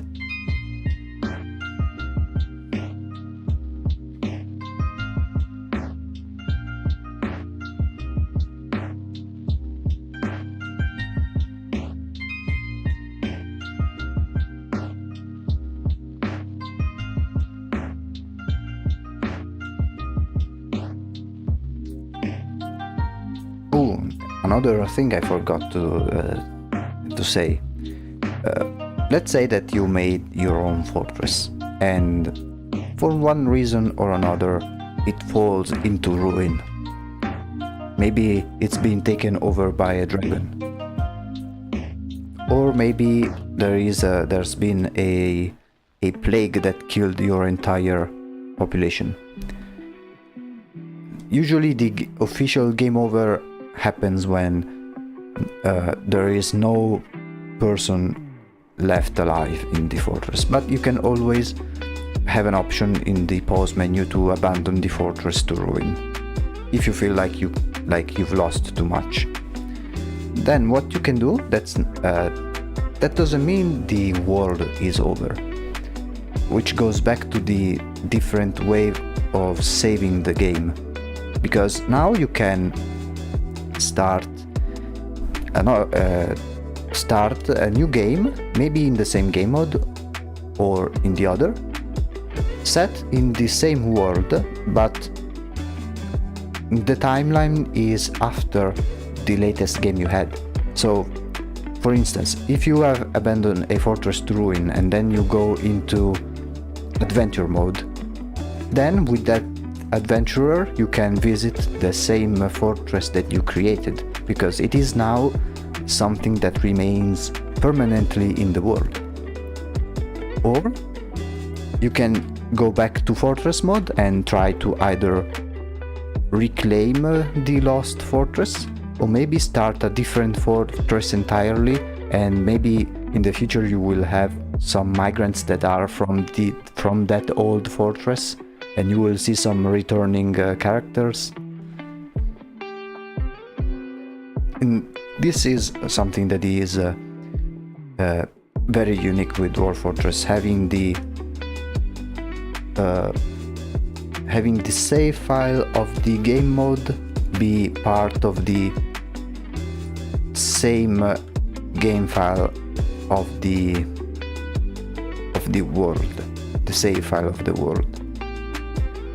So ideally you can have the same world with many different fortresses that you've made, some of them prosperous, some of them less prosperous, but then as time goes on you build up your own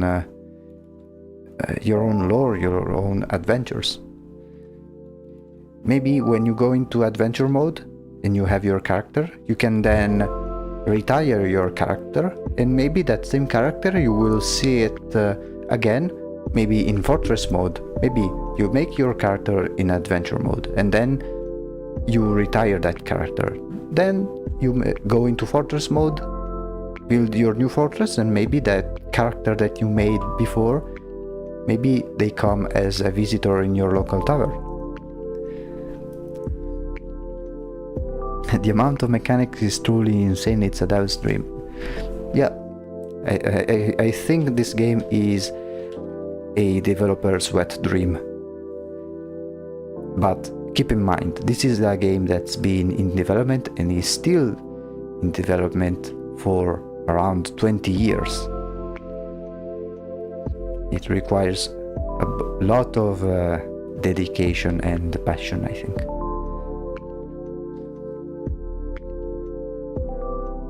But at the same time, it has become a cult classic to the point where it inspired Notch into making Minecraft, and the developers of RimWorld into creating RimWorld.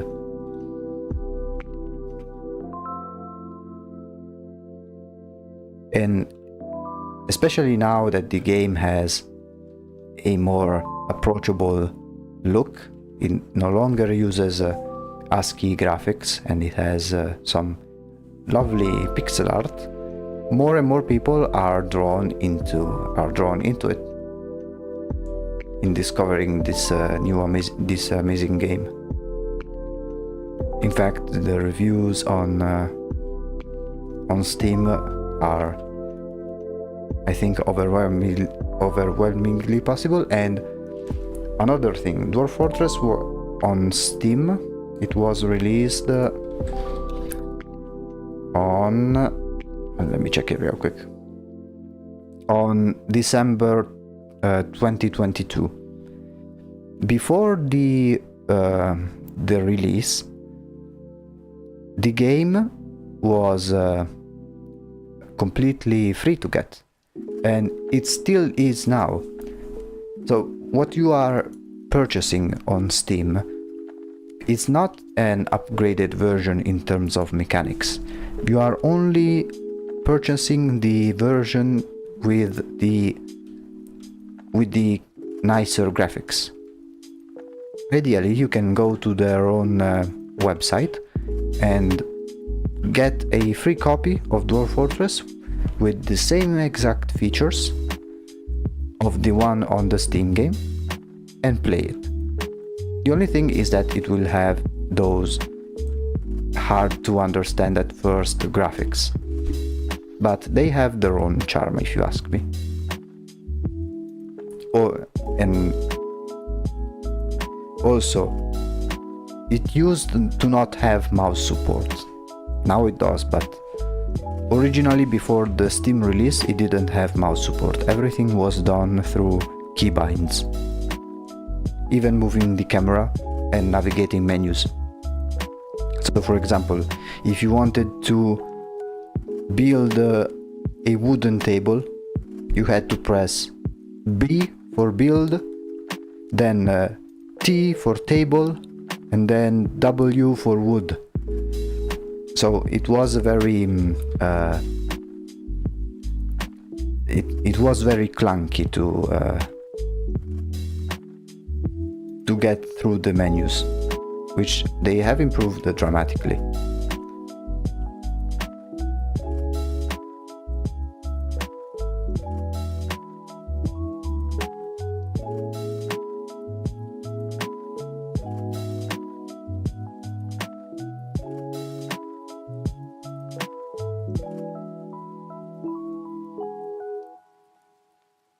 But yeah, so this is some little introduction of what I consider to be one of the greatest games ever created. And going back to the earlier discussion, this is a perfectly indie game made by two people who didn't even earn any money until they released the Steam version, and they did it only out of passion, and it has given them a reputation that few others get.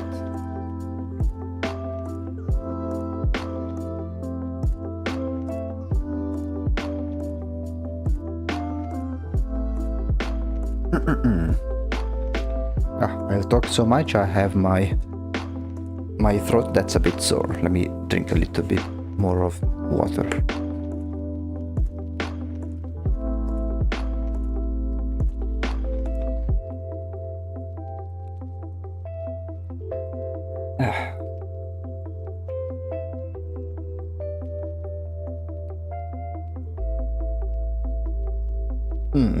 In the meantime, I am starting to realize that I really don't know what else to change over here. So I think I will do the same thing that I did with the last drawing, which is we are making a quick comparison and try to change some proportions. As you can see,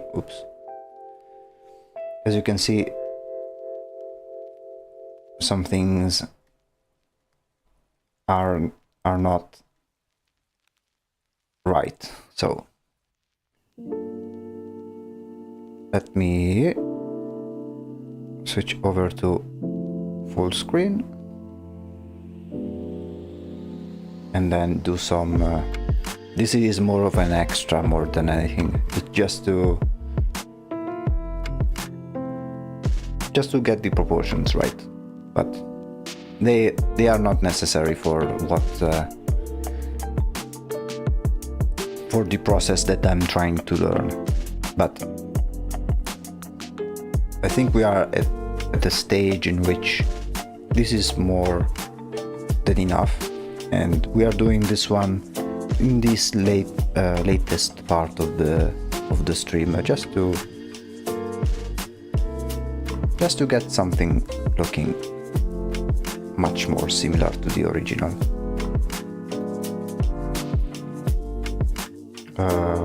Maybe I can do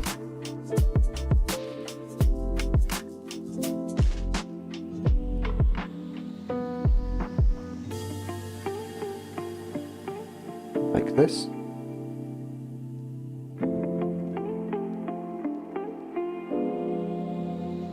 Let me see if I can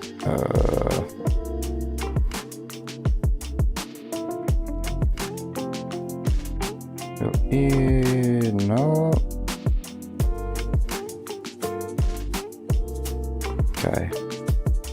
I'll try to make it the same size of the image over here so we can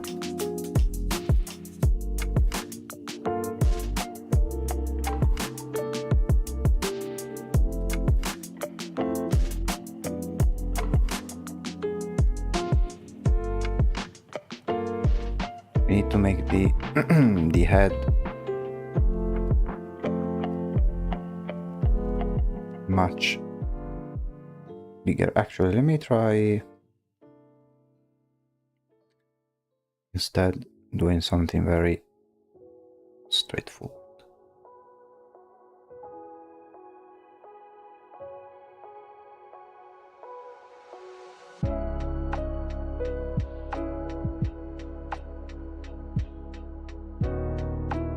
Okay.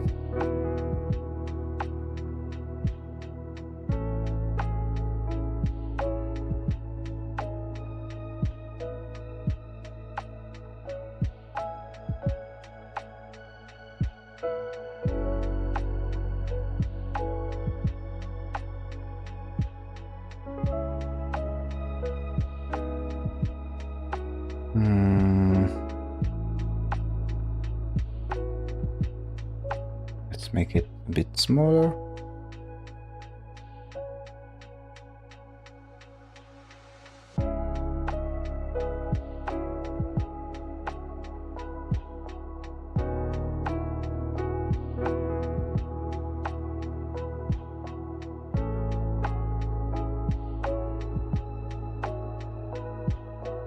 As I said last time, this tool can be very useful if you want to change proportions of a drawing that's in an advanced stage, and maybe you noticed that you messed up some proportions too late and you want to correct them. Then this tool is perfect. It's called the Liquify tool.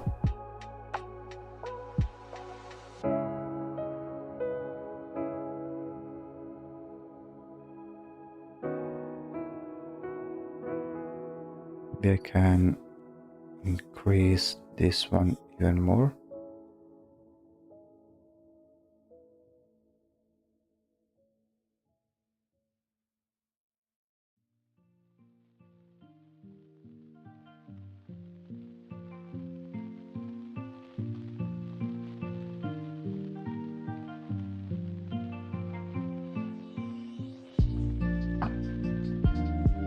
Okay, let's try now.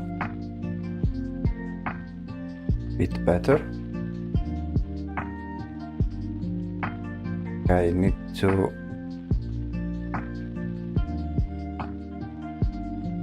lower the shoulders.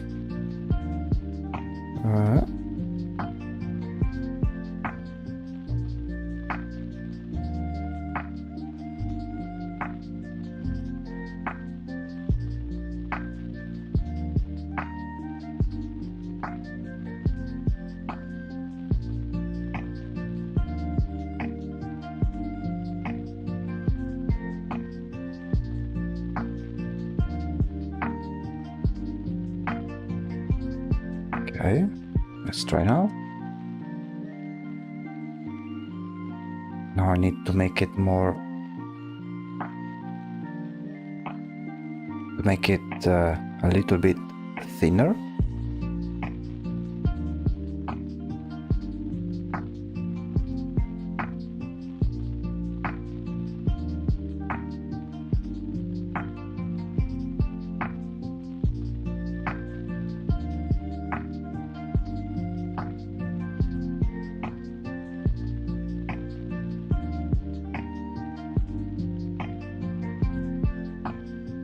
And now I think we can do one last smaller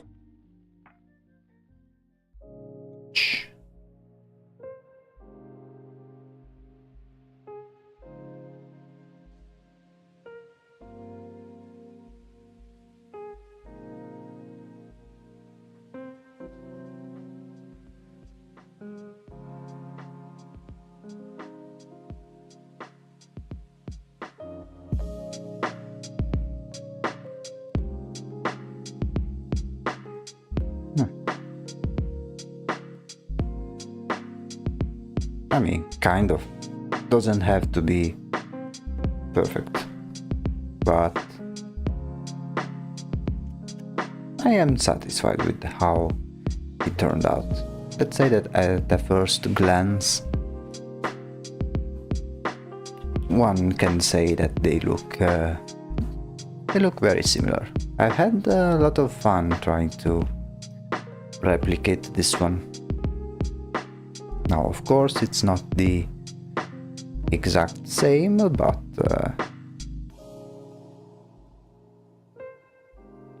it's been a good exercise. I think what I will do for this theme over here is maybe make 2 more studies like this one, in which we try and copy one image, and then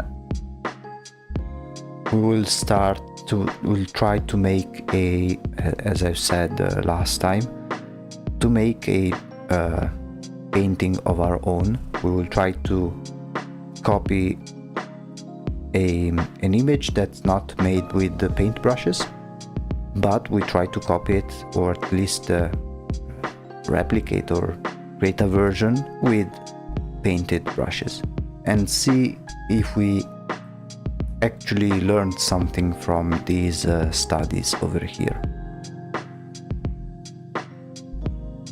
But yeah, I think that this one can be considered complete for today. Let me see. Just save it, and then we will do like last time, place it side to side with the original image.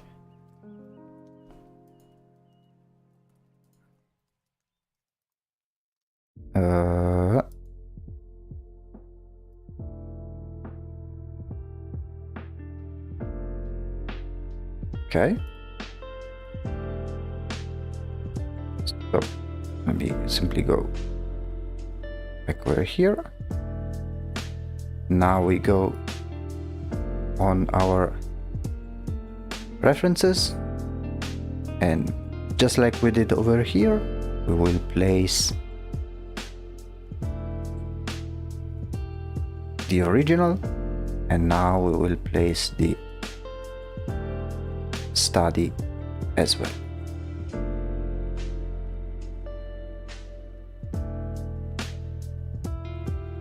There we go. I am noticing for some reason that the colors shown in here, they are more vibrant than in Photoshop. I'm not sure why though. But yeah, what do you guys think? I think it looks quite nice.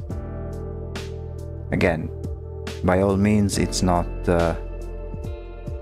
perfect, but it isn't supposed to be, because I think that after a certain stage, for what we are trying to learn, so what I want to learn through this is try to use few brush strokes to portray something, and this is enough to try and learn that. If you want to try and copy one-to-one the image, once you go into the details, it is no longer a process about learning how to do a certain process, but then it becomes just trying to copy the image, but this is not what we are trying to do. And we can always learn something. For instance, I am now noticing when I made this one, I made first the line over here and then tried to shade each and every one of those plates. But now that I look again over here, it seems as if they've made first this block over here, made the green parts, and then they drew later these ones over here. And I think that gave a more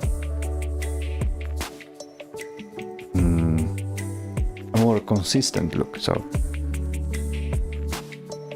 I think I should have seen this one earlier, but no matter. I really enjoyed this one. Oh.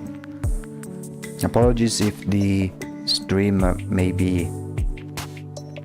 end a little earlier than usual, but the goal is to have one drawing per stream. I hope I didn't finish it way too soon, but it makes little sense to try and start a new one right now. This is another great example of a study. Nice one, thank you.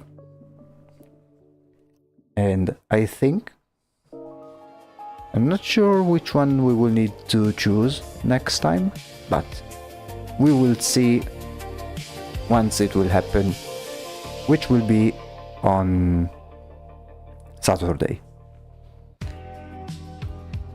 Next stream, which will be on Friday, we will go back to our character of the two evil sisters and simply continue that drawing. It will we will dedicate that stream mostly on the creation and development of the minions that she has,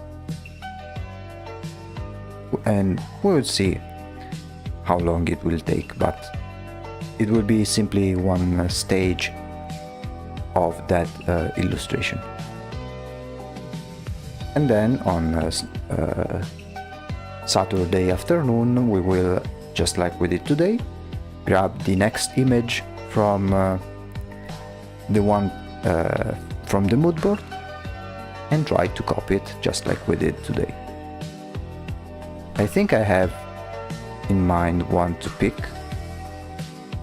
and I'm quite curious as to how it will turn out to be, because it will be a bit different, and at least for the next image I know exactly what type of brush they are using, so it will be quite interesting to try and replicate that same effect.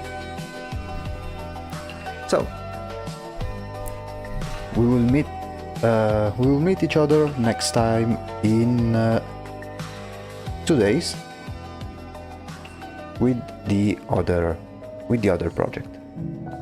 This stream has been quite fast. I mean, a little bit because we are ending a bit earlier, but also because we've had a pleasant conversation.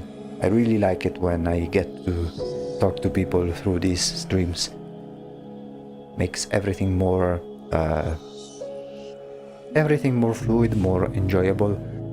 I hope to you guys it was I hope this stream was as enjoyable to you guys as it has been for me. I'll let you know how the game goes. A word of warning, it can be overwhelming at first because there is a lot of things to consider, but there are tooltips and tutorials inside the game itself that will help you out, and my recommendation is try not to watch try to go in as blind as possible, because then even when you lose, you will learn something from it, and the way you will lose will be worth the experience. After all, there is a common saying in the Dwarf Fortress community, which is losing is fun. So do not be afraid of losing, because the way you lose will be in a very unique way, and you will also learn what to do in the next fortress, and each failure will be a part of a story. Again, check out the Steam reviews, which they will tell you different stories that happened to those players who've had their own adventures. We'll see whether if that game will be something that you will like. Having said that, this has been the Void Executive, and I will see you in the next company meeting. Have a good night, everyone.